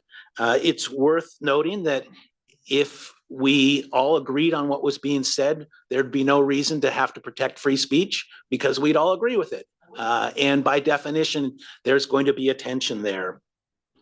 We protect free speech on college campuses because that is part of our DNA, this idea that we're going to have different points of view. We're going to challenge one another. And by doing that work, we come up with a better product. But it also helps that the US Supreme Court has weighed in on this question. I have an excerpt here from a case, Booz v. Berry from 1988, where they very specifically say that we must tolerate insulting and even outrageous speech in order to provide adequate breathing room for the freedoms protected by the First Amendment. That goes for all of us, regardless of whether we're in higher ed or not. But they also, in another case, Hussein v. Springer, specifically called out universities. They said that universities play a critical role in exposing students to the marketplace of ideas. And as a result, First Amendment protections must be applied with particular vigilance.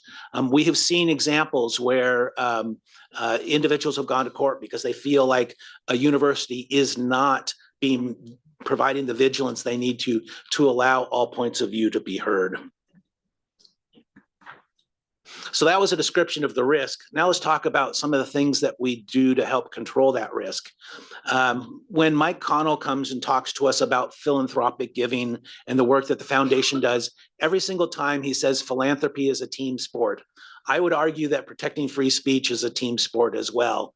These are just a handful of the different groups that play a role every single day in protecting and promoting free speech and ensuring that we have peaceful and thoughtful protest on campus. I will say that there is no one person or one entity that owns this risk. While I may be the person whose name is associated with this risk on the registry, the fact of the matter is that everybody at WSU have a role to play. And you can see it runs from the provost's office and working with faculty, human resources, working with employees, student affairs, compliance and civil rights, campus leadership. We have bias response teams and community equity response teams on our campus, emergency management, WSU law enforcement. Law enforcement is a really key player because they are the folks who make those connections, particularly when there's a protest, to make sure that everybody understands what their rights and responsibilities are, and to ensure that that protest can happen and happen in a way that doesn't run afoul of any particular restrictions that might be in place. So let's talk about the gaps, if you will. We all can think of geopolitical issues that are happening in the world right now, whether it's the war in Ukraine, Israeli involvement in Gaza, and perhaps against Hezbollah in Lebanon. Hopefully it doesn't happen. Climate risk, we talked about that just a moment ago. So there are many, many geopolitical issues that stir people's passions, and they feel really strongly about wanting to express their concerns. We're seeing increasing, I will say, inquiries from federal and state officials. There are some states and federally elected officials who are really questioning whether universities are being vigilant in protecting those First Amendment rights. We're seeing an increasing distrust of higher education in general. That's a challenge that all of us across the sector are dealing with, to really demonstrate and explain to people the value of higher ed generally and the value of a degree to an individual. We also all, I think, recognize that we're living in a sharply divided nation. There's deep divisions both on very fundamental social and political issues, which makes it challenging. And of course, we're in an election season, and every presidential election tends to stimulate public debate, and we expect that will continue for this year as well. So let's talk about how we address this risk. There's sort of several categories here. Time, place, and manner, that's one. Those are essentially the guardrails that are in place that make sure that a protest or a free speech event can happen, but happen in a way that ensures that we can continue to teach, continue to do our research, continue to provide our service. Another thing that we look at is the importance of really educating students, faculty, and staff. And as I said, during every election season, we ramp up our communications to students, faculty, and staff to make it really clear about what our rights and responsibilities are, how those impact the classroom, how those impact the workplace, how they impact the community. There's a variety of things that we're doing, messaging directly to individuals, working with registered student organizations, encouraging voter registration, hosting public forums, and the like. On that note of public forums, I will just, as an example, talk about our Foley Institute. WSU has a nonpartisan public policy institute that is hosting 13 different public lectures focused on the 2024 election between August and November. So those are examples where we can put our values into practice and really make sure that we provide space for people to have conversations. Another thing we're doing is taking a very close look at our policies and practices. What are the requirements that people need to meet in order to hold public events? What are the rules that we're using to approve those events? Are we doing that in a fair and equitable way? What is our policy on overnight camping? Are we being fair and being consistent in how we apply that? We're reviewing our emergency management practices and procedures as well. But we also want to make sure that we don't stifle public debate. And in order to avoid that, we have actually put a new practice in place focused on institutional neutrality. And what that says basically is that WSU's default position is we're not going to publicly state where we stand on a polarizing social or political issue. We want to avoid taking public positions that might cause people to not want to engage. I will say that this is a national trend. There are about 22 universities or university systems across the country that have adopted these practices of institutional neutrality. University of Washington followed suit after University of Washington followed suit after WSU put theirs in place. And there's also an effort among the Council of Presidents. So those are the presidents of all the public 4-year and 2-year institutions in the state. They are contemplating a blanket statement that all institutions, public institutions in the state could use. So I think this is definitely an area where universities are taking a step back and trying to evaluate what's happened over the last year, and have they in some way perhaps contributed to some of the challenges that we've been facing. There are 3 guiding principles behind this practice of institutional neutrality. The first is that we need to promote open discussion. Second is we need to make sure that that debate is fair and civil. And then finally, as I said, we want to make sure we aren't doing something that inadvertently stifles that public debate. This idea of institutional neutrality is, again, actually rooted in part to legal precedent. Again, U.S. Supreme Court talked about the fact that the danger to speech from the chilling of individual thought and expression is especially real in university settings. For a university to cast disapproval on particular viewpoints of its students risks the suppression of free speech and creative inquiry. So I think there's strong ground for us to stand on to say that we need to do what we can to avoid impacting public debate. Lessons learned, the last bullet there, there's been a lot of work that's been done over the last year, talking to other colleagues at other institutions to find out what has worked well for them, what have we found to work well, what are lessons learned, and what are best practices. For example, in August, several of us actually met with representatives of 300 different universities across the country. It was the largest Zoom meeting I've ever been on, I think. And we talked in depth about what are the best practices for dealing with protest. Really, the sort of 3 key takeaways were, one is that you need to have early and frequent communication with event organizers. As I mentioned, a lot of times that's the WSU police department that does that. They do, in my opinion, a very, very good job of meeting with event organizers, making it clear to them that they are there to protect their right to protest, and making sure they understand what their responsibilities are. The next is universities that took steps that appeared to be escalatory. They were the ones that ended up having bad outcomes. So I think there is a real understanding now that you need to avoid taking steps that escalate things unnecessarily. And then the last one is to really make sure you are applying those policies evenly. One example, as I mentioned earlier, about camping and sleeping outside. You can't, on one hand, tell protesters they can't camp out if on the same campus you allow students to camp out overnight if they want to get basketball tickets. And that happens at a lot of institutions. It's part of the culture is that students sleep out overnight standing in line for athletic tickets. So those are incongruent. You need to make sure you're addressing those. So in closing, I will just say the free speech is a cornerstone of American democracy. It's also central to the work that we do in higher ed. We take this obligation to balance the rights to a good education and the rights to protest very seriously. We do everything we can to make room for those who hold ideas that are counter to our own, because we recognize that a diversity of thought and opinion ultimately leads to a more complete educational experience.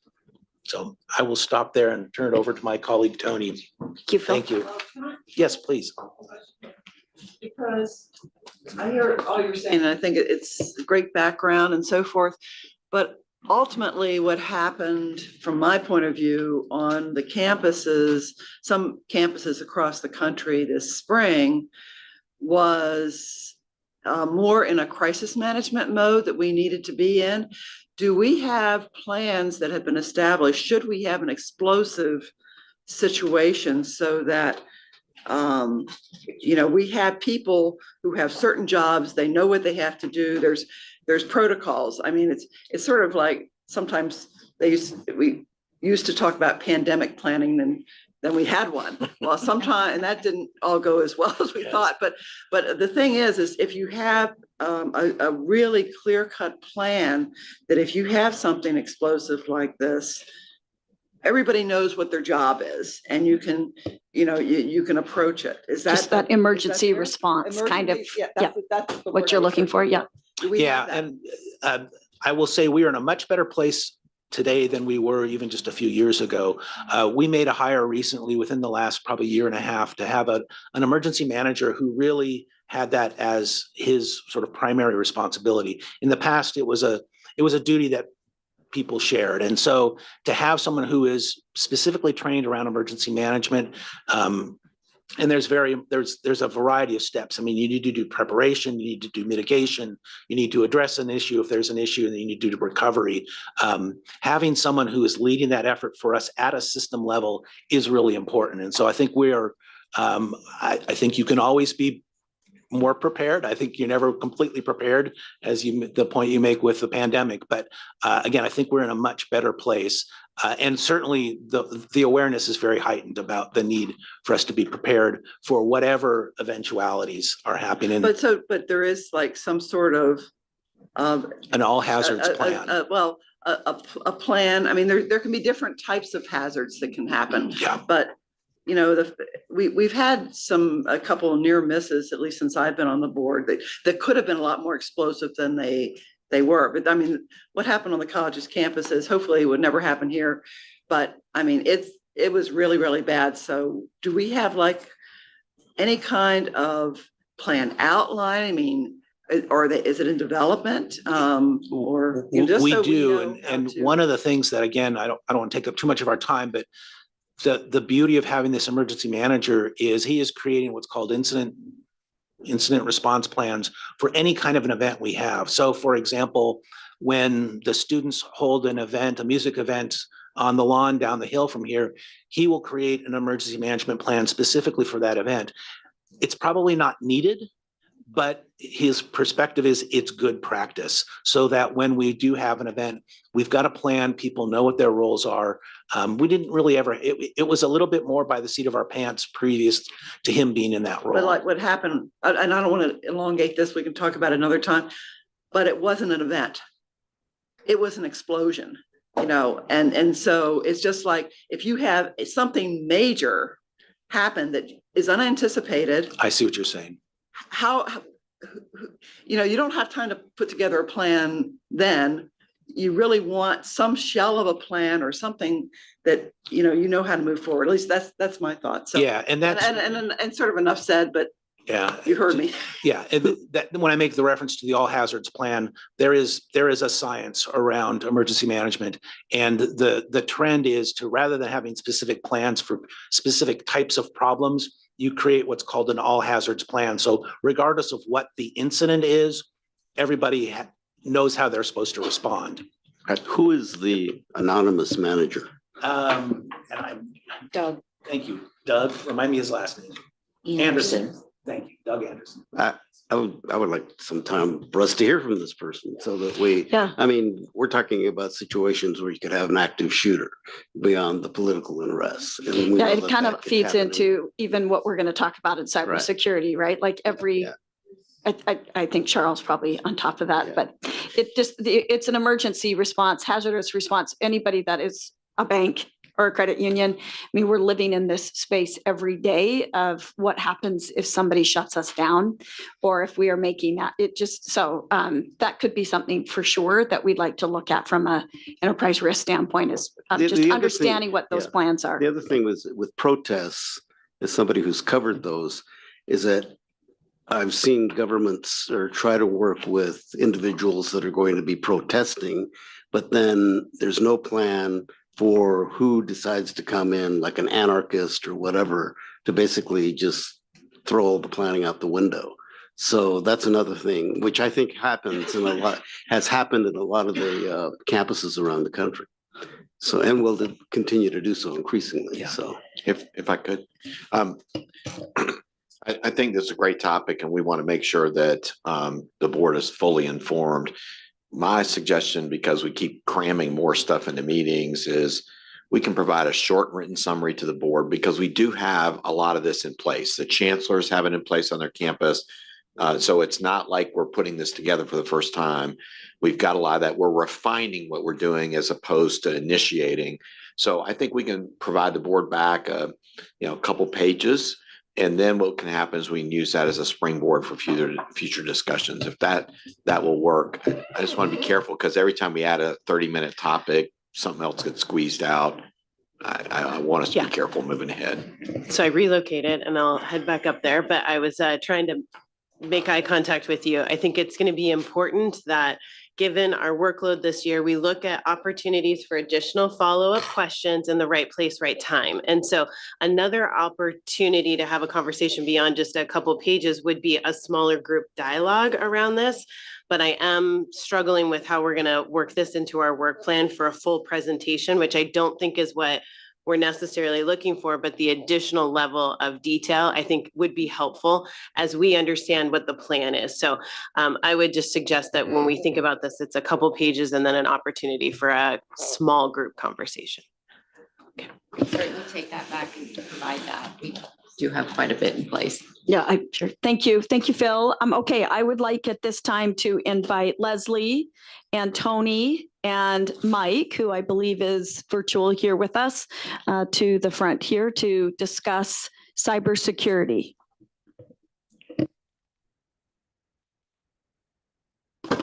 Morning. Thank you, Regent Dickinson. I'll be very brief in my introduction because Tony and Michael Walters, who's joining us on Zoom, will have much more detail. We are obviously, as the university, a very attractive target to the bad guys, to the folks who want to get into our information. We have a lot of personally identifying information for our faculty, our staff, our students, and current and former. So it's a lot of people that have a lot of info, including social security numbers, addresses, dates of birth, a lot of detail. Our research data is available on our server, so we have access to that, and that's limited, but of course that's valuable to other parties. And of course, we're a financial entity that has more than $1 billion of activity in any given year, so we have a lot of financial resources that are available. So it's a very large target. Those of you who participated in the board meeting on Friday afternoon, the called meeting, we were under a denial of service activity at that time, and that's why our network was so spotty. It's constant. You sit next to Tony and I'm watching his screen right now. He keeps a dashboard. It's like an EKG. It shows you where it peaks, where it drops, where it peaks, where it drops, and who's after us. And it's pretty frightening, but we have a great team in place who is monitoring this on a daily basis. Also, in terms of risk mitigation, this year we have added an insurance policy for cyber coverage. It doesn't help with the denial of service, but if we were to have a breach, a major event, we do have something now to back us up. We did not have that in a prior year. We had it once upon a time, it fell off, and now we've gotten it back. This summer, though, we had started to see some increased activity that was very targeted phishing to our faculty and staff. And it's looking for credentials to get into the system under those individuals, change bank account information, secure paychecks and pay, and travel reimbursements. We've developed some new reporting to go after that, so we know when that's happening. Legitimately, people change their bank account information, but there are some other activities out there. And so Tony and Michael have done a lot of work with our modernization team to get on top of that, but it is going to result in us having to do a little bit more security and lock down the system to an extent that will start to be uncomfortable for people. And it includes increasing our multi-factor authentication needs on campus. And with that, I'm going to be quiet and give it to Tony. This thing. Okay, is that on? I'm kind of a loud person, so I should move it back. Michael, are you out there? Good morning. Okay. Yes, I am. Okay. Okay.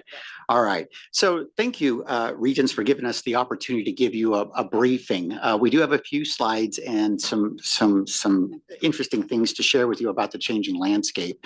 But before I let Michael talk about some of those specific aspects, I kind of want to talk about the big picture a little bit. And I'm your recently minted Chief Information Officer. And as both Kirk and Leslie and a few others in the room would attest, I'm a little bit different. Because I grew up through the engineering ranks. And so one of the most important things that I value as we communicate things like cybersecurity and all the other things that we do is kind of take away and dispel some of the myths and maybe even some of the mysticism that is associated with cybersecurity. We can at some other more private talk about some of the details, but to be perfectly candid, this concept of being under attack, we're always under attack. The question is, on any given minute, who has decided that they really want to put the time and energy into either giving us a bad day, like what happened Friday evening, afternoon, actually. It actually occurred from 2 o'clock in the morning or 2 o'clock in the afternoon to a little bit past 8 o'clock. But what we constantly balance is the things that we do to take the edge off or to mitigate it, while at the same time supporting the business, the instruction, the outreach, and the research that's going on. And so we talk about these emergency plans like the previous one, and it gelled me. We execute our DER plan 2 or 3 times a month. And the trick that we always do is how can we defend ourselves with causing the least amount of disruption? Because the easy solution is just to turn the network off. That's not very realistic. So probably the first thing that I want to, the first myth to debunk is we're always under attack. And one of the things that we want to do is help people understand that because it's always going on, cybersecurity is not a problem that can be solved. And right now, not just higher ed, but you see the world, they think that they can spin their way out of this. Okay. And I don't know if that's ever been true. It's really not true now. All you have to do is open up the papers and you cannot come across a multi-billion-dollar global corporation that lost track of millions of social security numbers or whatever. Okay. So one of the things that I'll talk about that we're doing it a bit different is kind of coming to terms with that. But I'm not doing this, I'm not trying to alarm you. I'm actually trying to say, okay, relax. And let's get a little bit better about being able to identify what exactly are the line of sight things that we need to be looking at that will help us have a conversation about what it means to, I would assert actually, how little can we spend to get a reasonable level of protection against the various threats that are coming. Okay, so what I will say is, yeah, isn't that interesting? Yeah, you look good there, Brett. Recognize yourself in there? Yeah, there we go. You were paying very close attention, apparently. So, okay, so go ahead and if it's okay, go ahead and go to the next slide. Oh, you're in control? Okay. So the fundamental shift that is going on at the bigger risk management, and this is the fundamental role that this Chief Information Security Officer, in our case, Michael Walters, their role is the same as it's been for 20 years. The stakes have just gotten higher, the frequency is going faster, and the costs are now spiraling out of control. They simply are. So one of the things we want to do is get away from some of the traditional metrics that have been associated with IT, because I'll just be candid. Most of the time, those numbers, really statistics, were designed to scare you into giving IT or somebody more money for security. That was a modus operandi for a number of years. So, for example, in FY24, Central IT, my organization, operationally spent $1.6 million on security staff, $1.9 million on software, and amongst many different things, these resources stopped 774 million email-borne threats. Now, to quote my uncle, I have to tell you, he was a Marine aviator, fought in the Vietnam War. So he's about as cut and dried as you can get. And he looked at me and he said, whenever I threw out numbers like this for whatever, because I've been a geek since I was an early age, and he would look at me and he said, you know, Tony, that's great, but if your aunt had wheels, she'd be a bicycle. Meaning what, okay, so I don't know what your reaction was. Maybe it was that the dollar amounts were too high. Maybe they were too low. Great that you blocked 174.4 million, 99.9%. But what about that 0.01% that got through? Because there's over 17,000 of those. And unfortunately, security in this day and age means that we've got to be perfect every day. Our adversaries, they only have to get lucky every once in a while. And to be honest, over the past few months, they've gotten lucky. So what is it that's different? So this slide is to say that the traditional likelihood versus impact, cybersecurity is based upon the same risk management that everyone was taught in their degrees and practice. And what I'm here to say is that there's still a basis for that, particularly since the tool that we use for the state kind of requires it. But that's not how we are operationally looking at these risks at all. Those traditional metrics are too subjective. They tend to have a long lead time in the way that they're calculated, and they can be used indiscriminately depending upon the presenter. Like all statistics can be manipulated. So instead, what I would like us to start doing is be thinking about a very conscious thought on a scale like this is where, and even though, and I'm going to say, even though it makes it sound like it's one-dimensional, it's anything but what I'm trying to say is, depending upon the things that matter at the end of the day, the knobs that can be negatively impacted in terms of the way the university operates, how do we find that knife edge where we say, Tony, we need you to be secure enough in this area. We need you to be resilient enough. We need you to perform well enough, all understanding and being able to talk about the cost knob that can control those. Okay, so even though I have been told not to say too much details because actually we believe our adversaries are watching this as well. We are on a global stage. So what I will say is that on that, in general, that average, if you looked at that, where do we sit? A little bit to the right of center. Okay, just to kind of give you a feel. Now, next slide, please. All right, so a lot of the basis of the way this works is getting away from how many firewall threats you block, how many packets you blocked, how many emails. Those are easy to count, but they're not what we call outcome-driven metrics. So we have adopted a standard. Gartner is the creation of this risk management framework, where they have defined 16 metrics specific to cybersecurity, that each one of those boxes has its own arrow.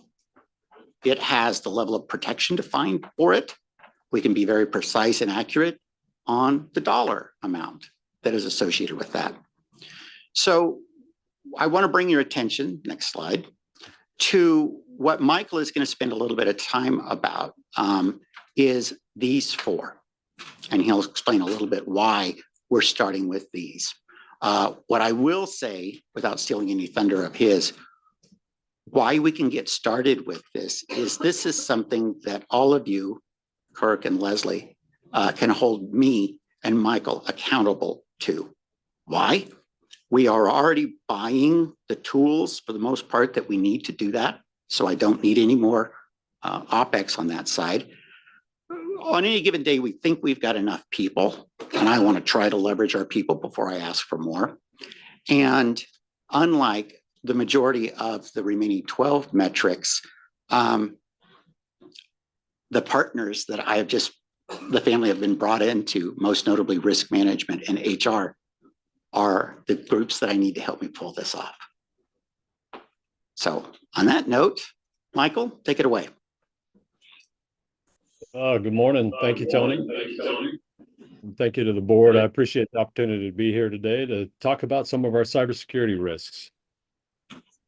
Compromised credentials continue to be the #1 entry point for data breaches across all sectors. Higher education saw a 33% increase in ransomware attacks in the last year. So the threat landscape has fundamentally shifted, and so has our security strategy. In the past, we focused on protecting systems using a traditional castle and moat security perimeter. However, with the expansion of cloud services, a remote workforce, with global operations, this perimeter has shifted. Identities, whether it's our students, our faculty, or staff, are the new security perimeter. No longer do we simply have a handful of perimeters to protect, represented by our different campuses, but we now have thousands upon thousands of small perimeters represented by each WSU identity. excuse me, protecting these identities through robust authentication and access management is not just critical for preserving the privacy and security of our people, but also for protecting our most valuable data and resources. While we currently are utilizing best-in-class security solutions and processes, this refinement in our defensive strategy requires we also refine the way that we measure and communicate cybersecurity performance and risk. And this shift means we need to measure identity protection, not just the protection of our systems. Our traditional metrics track system activity, and that's no longer sufficient for us to understand how we're protecting those most important assets. To address this, as Tony's talked about, we've developed outcome-driven metrics. These metrics are going to measure real-world outcomes, provide direct line of sight to the metrics that matter most, and they scale inherently, and we understand that scale, and they're executable today. And with these metrics, we get clear, actionable, risk-based insights into our security posture, allowing us to focus on what truly matters, which is reducing risk to our people, their privacy, and the university's data and resources. So as Tony's mentioned, initially we've identified 4 of these key metrics that reflect this shift in our cybersecurity focus. MFA coverage, multi-factor authentication, an increase in that coverage of strong factor adoption to say 80% across all accounts will enhance identity protection and reduce our potential compromise risk. Phishing click-throughs will reduce phishing email click-through rate to below 2% to minimize exposure to further credential theft and malicious payloads. Security awareness training, if we can achieve 100% completion rate of the mandatory security awareness training, this will strengthen the user's ability to recognize and avoid these threats. And our reporting rates, if we increase the phishing email reporting rates to over 20% of suspicious emails, we can improve our detection and response efficiency. These metrics begin to align with a modern cybersecurity focus that protects the identities to ensure we're measuring outcomes that matter the most. For some examples, if we take a look at our multi-factor authentication coverage, our traditional metrics, we often look at the number of users enrolled. So we may report we have 156,000 users enrolled in MFA. That doesn't really tell us how secure the data really is. We know that not all multi-factor authentication is created equal. Phishing-resistant methods like Okta hardware tokens are much harder for attackers to bypass than SMS codes, which can still be phished. This metric tracks how many users, especially our high-risk users, are using more secure phishing-resistant methods and shows us not only how many people are enrolled, but how well are they actually protecting our data and our resources. If a large portion of our users are using secure MFA, we know we're effectively reducing the risk of credential theft and we're keeping our data safe. If not, we know specifically where we need to allocate resources to improve. As an additional example, similarly, when we're talking about phishing, we often hear metrics like 18 million malicious emails were blocked, or only a small percentage of users were exposed, which might sound reassuring, but they don't really tell us what the real impact to our data or the risk to our resources are. The problem is that these traditional metrics focus on volume, how many emails were blocked, not the actual impact when those emails get through. What really matters is how many credentials were compromised due to phishing or some other attack vector. And this is where these outcome-driven metrics come in, by providing a clear picture of how well we're protecting our critical data and whether our resources are effectively reducing that risk of phishing compromises. If we are to see fewer compromises, it means tools like multi-factor authentication, security awareness training are working to protect our data. If those numbers begin to rise, we can take immediate action to adjust and target specific groups where necessary for additional training. This metric also shifts our focus from simply blocking emails to ensuring that our data actually remains protected so we can better manage and deploy our resources. So in both cases, what we're focusing on are real-world outcomes, making sure we're not just counting activities, but we're actually measuring the impact to our data and how well are we using our resources to do so. So whether it's reducing phishing-related compromises or ensuring users are using the most secure MFA methods, what we're focusing on is what truly matters: protecting our identities, ensuring the privacy and safety, and reducing risk to our data and our resources. So with that, I'd be happy to take any questions. Again, I'd like to thank Leslie and Tony and Michael. I think your quote Tony of that we have to be perfect every day and our adversaries only need to be lucky once in a while is probably a really good takeaway. So questions, comments from the regents? Yes, thank you. This seems like a difficult, high-stress job, and I appreciate your work. Thank you. This is what Michael and I signed up for.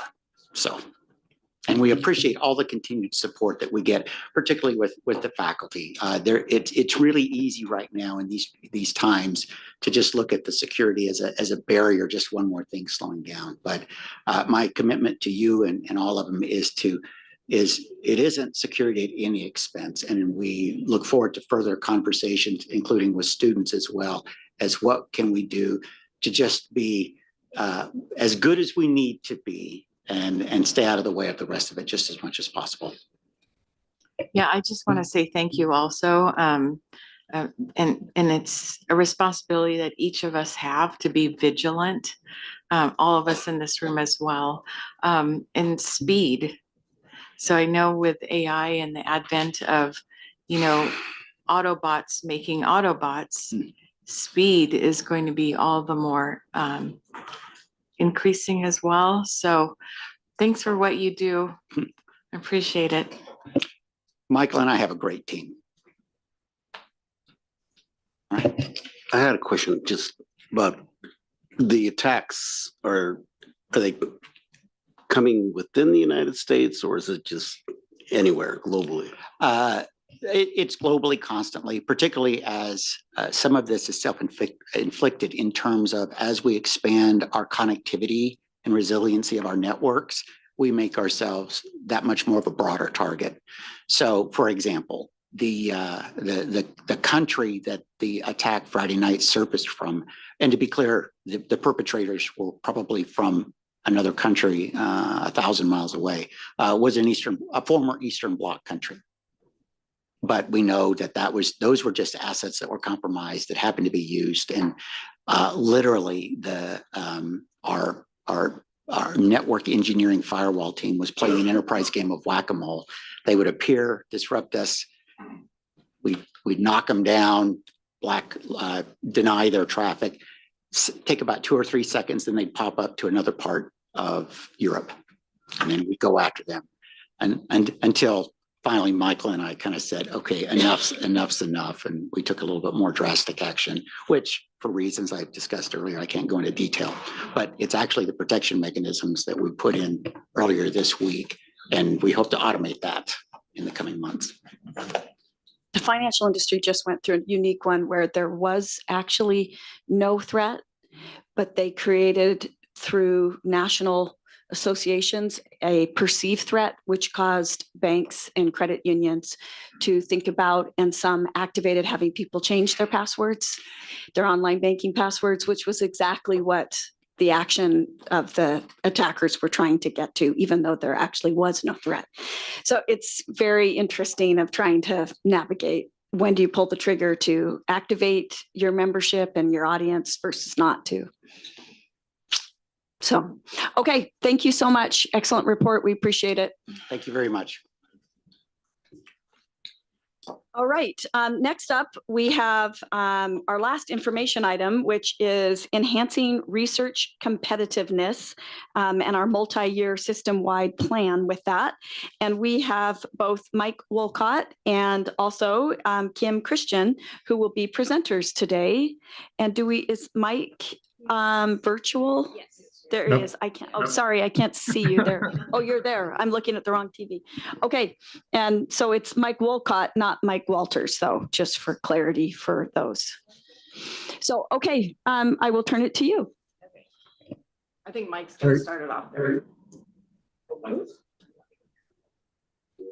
Great. Thank you very much. Sorry I couldn't be there with you in person, but glad to have the opportunity to address you virtually.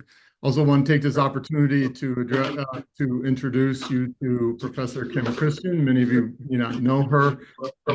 She is the Associate Vice President for Research, and she leads our research advancement team in the Office of Research, and she was the primary architect of this Enhancing Research Competitiveness report. So very happy to have her here in person reporting to us. So next slide, Kim, or who's ever driving. Thank you. Super.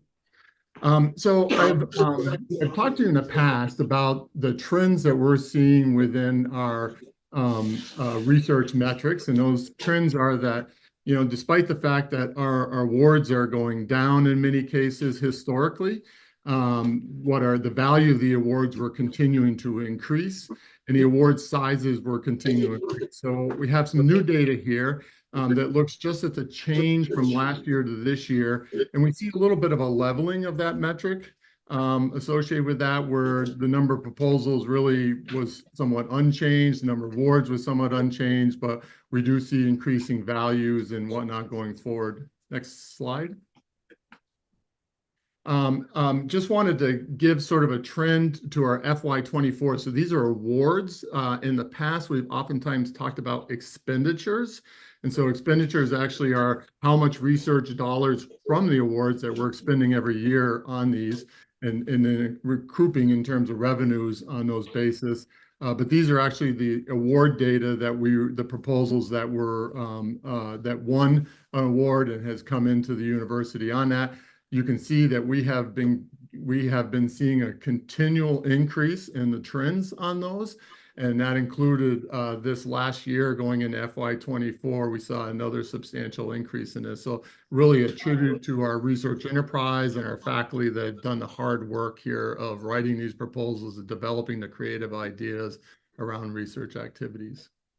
Next slide. So as a way to kind of look at understanding sort of where we are within our research enterprise, we sort of developed a ground-up approach here in the last academic year. And that included beginning with surveying deans, associate deans for research, chancellors, vice chancellors for research. We held faculty listening sessions, gathered and analyzed award data. We formed a research competitiveness working group of some of these research administrators that I named up above, but also some of the leading faculty in research that we have.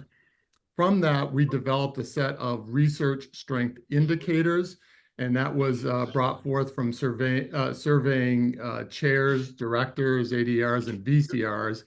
And then we took priority actions to enhance sort of research competitiveness to understand how we go forward.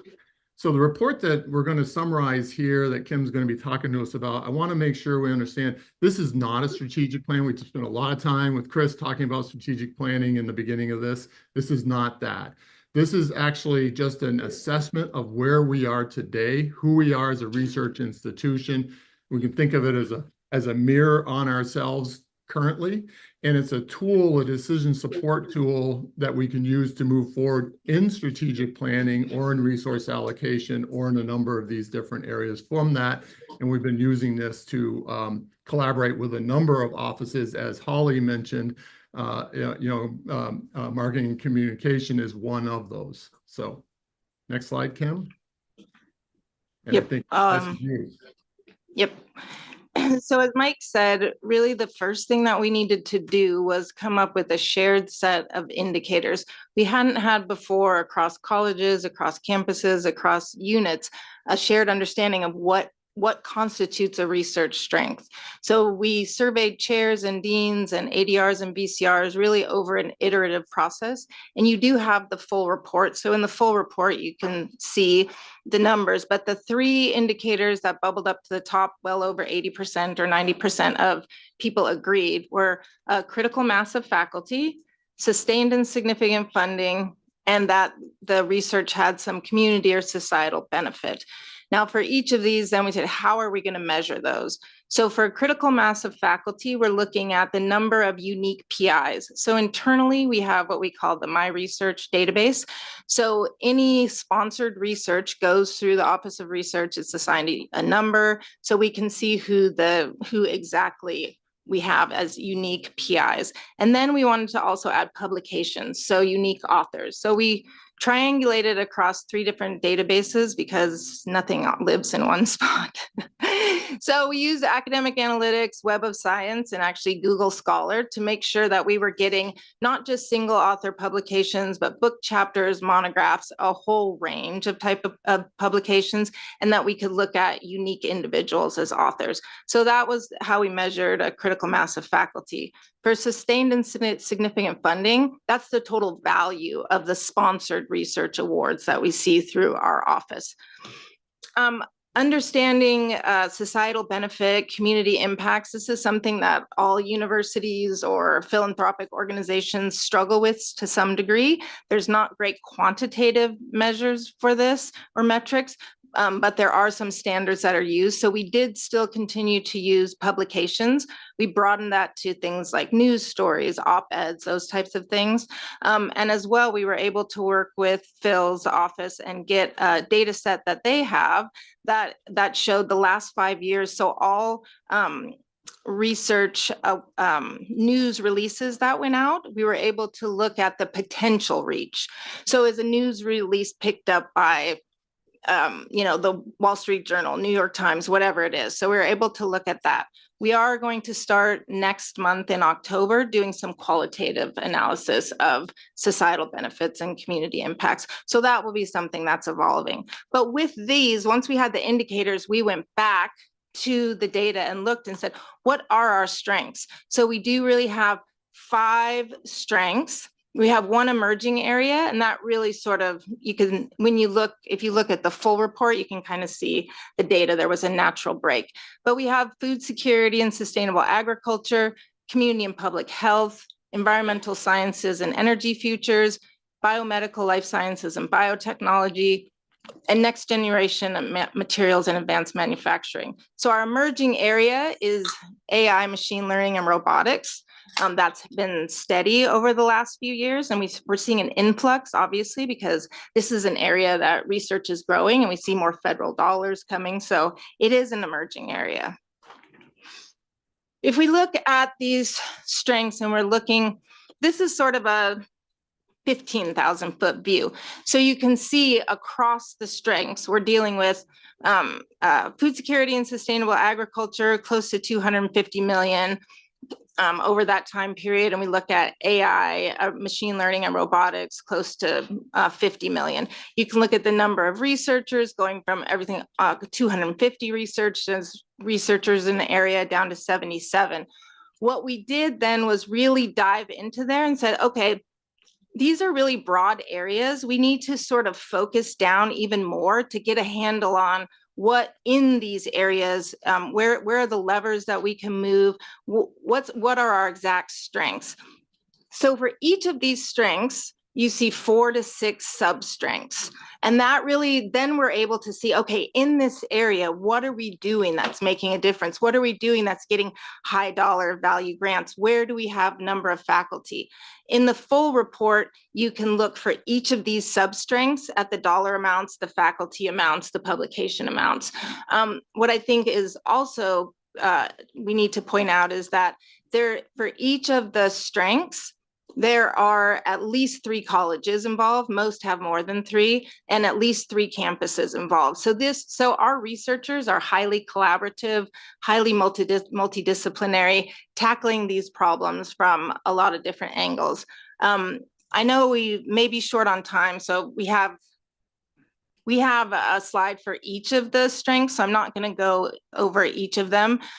Suffice it to say that we have this expertise in each of these areas, and I think what Phil and Holly were talking about earlier, and Julie talked about in her presentation, we see that the research at WSU is innovative, it's impactful, it's transformative. If we look at food security and sustainable agriculture, just as one example, food security really is national security now. If we have cyber attacks on our agricultural systems, we shut down. So this is really impactful research. So I'll just give a couple examples in each.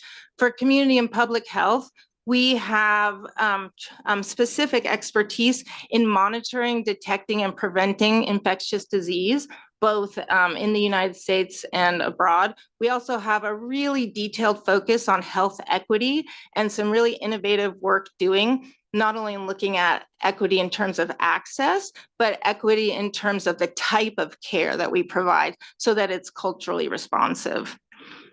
In environmental sciences and energy futures, we're really looking at renewable energy technology, and Julie talked a little bit about this, but this area brings together multidisciplinary researchers. This area in particular, we found that there are 60 departments system-wide involved in this type of research. So this is really a core strength of WSU that continues to grow, especially now that we have the Institute for Northwest Energy Futures starting, that will continue this work more broadly. For biomedical life sciences and biotechnology, we're really looking at how we can understand plant, animal, and human biology at a cellular level.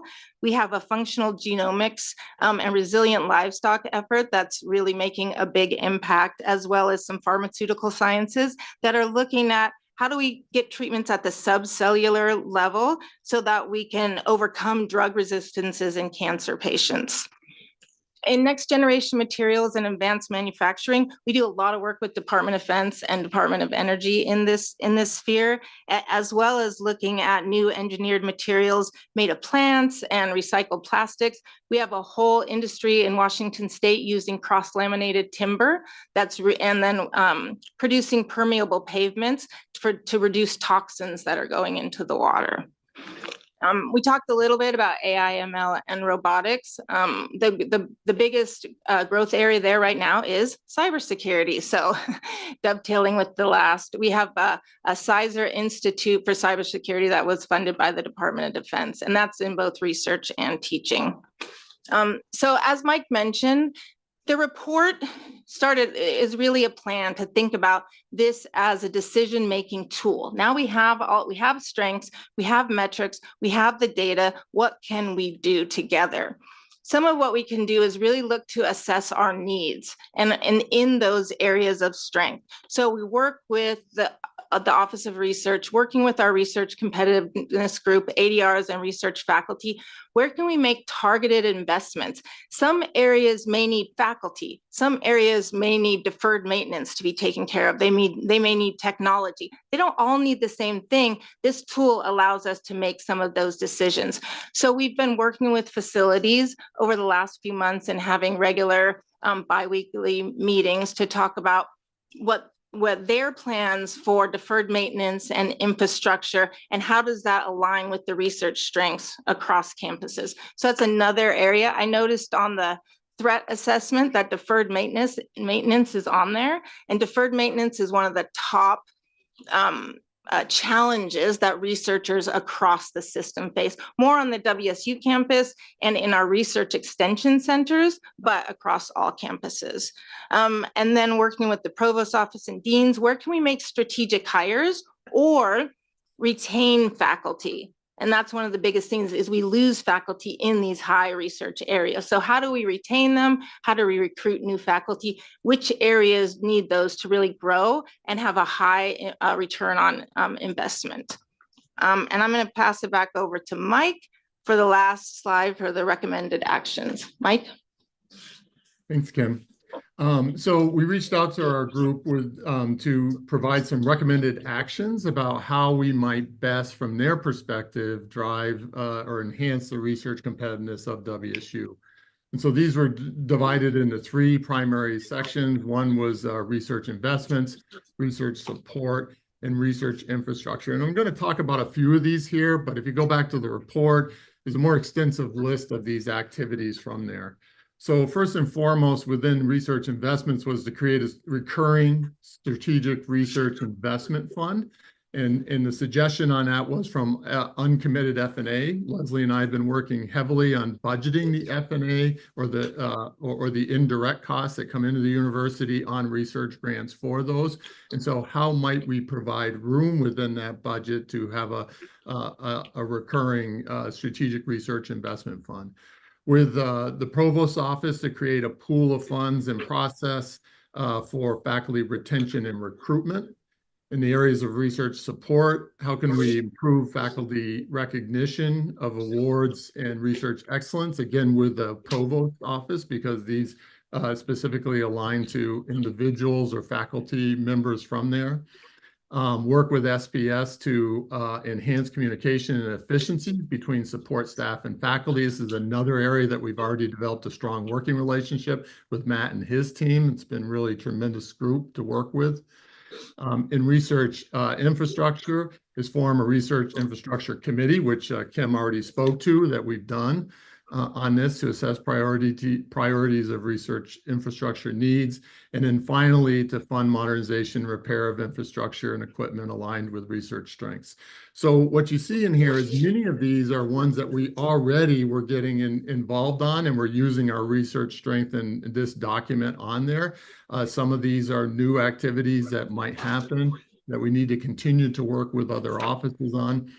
These are kind of a wish list, or the top wish list of the faculty that were on, and administrators that were on our group to do that. So again, these are not necessarily within a strategic plan, but they're recommendations going forward. And I think, Kim, is Yep, that that's all. Yep, that's all of our slides. Thank you.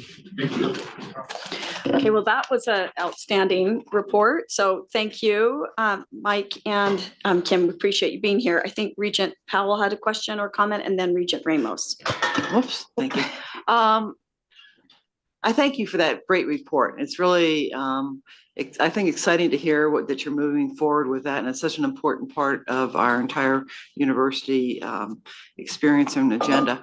One question I have has to do with the infrastructure, because when the Regents held some listening sessions this spring, I'm a former research scientist myself, so I sort of paid attention to this one because we got some feedback that faculty were having trouble with the infrastructure just to get the packages complete to send out to the agencies, and needed some additional support. And then the other part of it was timely billings of the agencies. And so is that all part of this? So as Mike mentioned, that would be under research support. Yes. So and research support doesn't all happen within the Office of Research. So the billing that you're talking about, part of that is with sponsored projects. So Matt's team, and then some of it is with HRS and with contracts. So one of the things that we've been doing is starting these conversations and identifying these pain points. Matt would be better to speak to these, but there have been advances made with those. Though the problems that you're outlining are problems that I've faced as a researcher and myself, and they're ones that I know we are working on. And so part of it is opening up the communication between all of our offices, between the pre-award and the post-award. Sometimes there's a disconnect there. So that is something that we are actively working on. Regent Powell, I think that a couple of points that are really important within that. So one is that some of these activities are core to the Office of Research in and of itself, right? So they're under our auspices and our ability to change individually. But many of these activities, like the ones you talked about, are really part of the research enterprise of the faculty that touch multiple offices in there. So, but we're the advocates for research within the university, and we need to sort of bring those forward. So that's one activity that we're doing. Secondly is that we have been, previous to even me being in the office, but we've sort of upregulated that, worked on those activities that you're talking about with Matt's team and SPS. They've been tremendously responsive. We looked at budget needs associated with those to continue the improvements in those areas, and have worked on those by allocating F&A budget to those activities on this. I do think we're making great progress. Do we have further to go? Absolutely. And that'll be a continued activity on that. But SPS or Matt's team is one of the ones that we work very closely with and have, I think, a strong partnership with. So.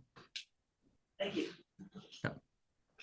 I just want to compliment you on the detail report in the package. It's a really great reference point. So thanks for diving in deep.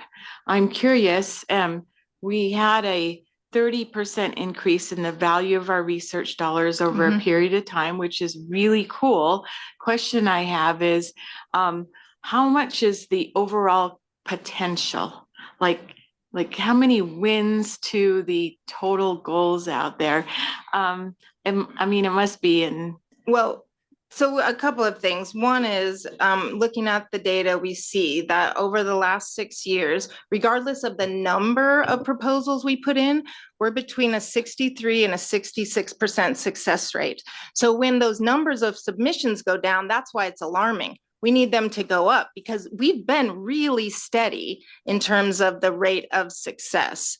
Another thing that we've done in the office before I came and since I came is we've targeted this middle ground of between $1 and $3 million awards. So for example, this last year, part of that 5% of the 7% increase was in the $1 to $3 million awards. So we've done that by creating teams to help with the researchers, because you're bringing together multidisciplinary teams at that point. So you need to work across colleges and you need to be able to help them put together those packages and also provide some incentives. There's some seed grant programming, other things that has gone on. So I'm not sure if that was all of what you were getting at, or if Mike, you have something, Mike. Jump in a little bit here, Regent Ramos.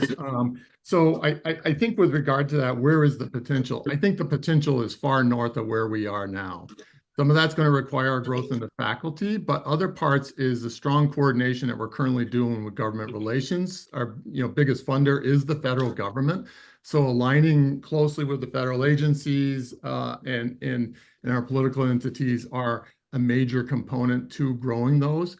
I think the other part is this, and the provost has, in my working with him here since he's been on board, has really noted that we have done tremendously well by focusing primarily on ag in this area for this, and we got a tremendous growth opportunity in a number of other areas like engineering and medicine for this. So I think that there is really an opportunity for growth along the line for that if we strategically focus on how we do that growth. So. Yeah, one of the things, as Mike said, this report, we've been working with our external affairs and government relations team specifically on what are the agencies that we can target, or is there legislative language or appropriations that we can build out now that we know the areas that need it, right? Now that we're looking at the strengths and the sub-strengths, we can better match with federal agencies and also with, in terms of getting legislative language, appropriations, earmarks, those types of things as well. Yeah, Regent Pika. First of all, great report. I especially appreciate the focus around the strengths, and it's really impressive. And when you go back to these numbers, I'm just curious, we've had a lot of conversations about peers, and you realize there are different peer groups depending on what you're looking at. Athletics would be different, perhaps, than research, et cetera. Do you identify or have any best practice benchmarking discussion with other peer institutions? And is that a big part of this, or, and if so, who are they? Like, who are the 5 that come to mind that we would compare ourselves to in this arena of research? So we do benchmarking. It's not within this report itself. This report is looking more internally focused. We have a number of peer institutions. Of course, Kirk and I would say Virginia Tech as the first one, right, Kirk?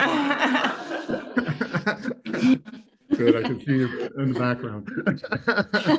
So Virginia Tech is one of those. I think Colorado State. There's a number of others are sort of around there. I'm sorry, Regent Peak, I can't think of them right off the bat. But these sort of land grant universities, especially those that are rural and sort of servicing similar activities to that. So yes, we do have peer institutions. Yes, we do benchmark against those. But this activity that we're doing right now is really more of an internal assessment activity to understand where we are today. So that might be a good next step. Thanks for asking. But one way we did mention, if you do look in there, we did look at the coach survey data, and the coach survey is our peer institutions. And you can see it in the report, but that we were falling short of our peers, particularly in research support. So that's a big growth area that we have. And I think that that is also reflective in the slide that Phil showed about faculty morale. And we see, I think there's a mirror there. I think those things are not unrelated. Okay, thank you very much. We appreciate your report, you guys. Oh, do you have one more over here? Oh, I'm sorry. I was just gonna say, we have a conversation coming up where we'll dovetail back into essentially what would we like to do with this information? How can it be more broadly expanded into the entire faculty workplace? And you know, how it will get to issues like where we've got some potential for dramatic expansion beyond the areas where we've been historically quite productive. Thank you. Okay, we are moving now into the action item portion of our agenda. And at this time, our agenda item of the Regents Distinguished Alumni Award, we are going to table that portion at this time and move that to a later date. And so we're going to then go straight to President Schultz, who's going to walk through the 2024-2025 annual system objectives. These action items will come before the board for consideration at tomorrow's Board of Regents meeting. So Kirk, I will turn it to you. Thank you. This is a follow-up to our meeting that we always have in June where we present these for the first time. You all as the board gives feedback on things that you might like to see. And so what we did this time is we took sort of there were 4 main things that came out of some of that meeting that I think the board felt I need to focus on during the upcoming year as we do a presidential transition. So what we did is we took those previous set of objectives, we wove those in to make sure that they're there. And then we clearly identified who were the leads on things, because just because it's in my list, sometimes it means it's important enough. And look, people pay attention to what's on the president's priority list at an institution. So you can say, well, Kirk, why don't you just have 2 things? People look to sort of see, is this something that's going to be at the presidential level of accountability? And so we wanted to map that in there. So I think you can read through there and see we have clear leads. We have how it aligns to our system strategic plan. And we'll have a dashboard up over the course of the year so people can look and see how we're doing on each of these things as the year goes by. So I'll stand for questions. Anything that you want to go further? Yes, Regent Shower. I just want to demonstrate my appreciation that the list is very focused. I think that having the additional leads helps because there is only so much time. I think that from my perspective, we've wanted to, as a board, get clear on what our focus is and how it aligns with the university's focus. And so this is very reflective of the conversations that we've had around our strategies. And I think that we are in a fiscal moment where the idea that our budget aligns with our strategic priorities is going to become even more critical. And so with each presentation, I continue to think, and how much does this initiative need in terms of financial support? And what will we as a board help to support saying no to? It's not a say yes to everything. And so this is just that first step towards how do we stay in alignment with our president in this final year of President Schultz's time here. After President Schultz, our new president needs to be ready to step in and continue with these initiatives and be in alignment with the board. And so I'm just grateful for the effort and the work to get to this point, and just want to continue to say that adding more initiatives at this point is not in alignment with how we are able to move forward as a university in this next year. So this is our moment to have a conversation about if there's anything missing on this list. I hope there isn't. And if that is the case, then we need to be clear about what we say no to. Well said, Chair Shower. Okay, at this time, this concludes the agenda items for our Strategic and Operational Excellence Committee. And so I will turn it back to you, Regent Shower. Okay, well, we actually are running just right on time, and I think the board will take just a bit of a break and we'll head into lunch. We will return at 12:45, where we will convene the Academic and Student Affairs Committee meeting, which is chaired by Regent Pika. All right, thank you.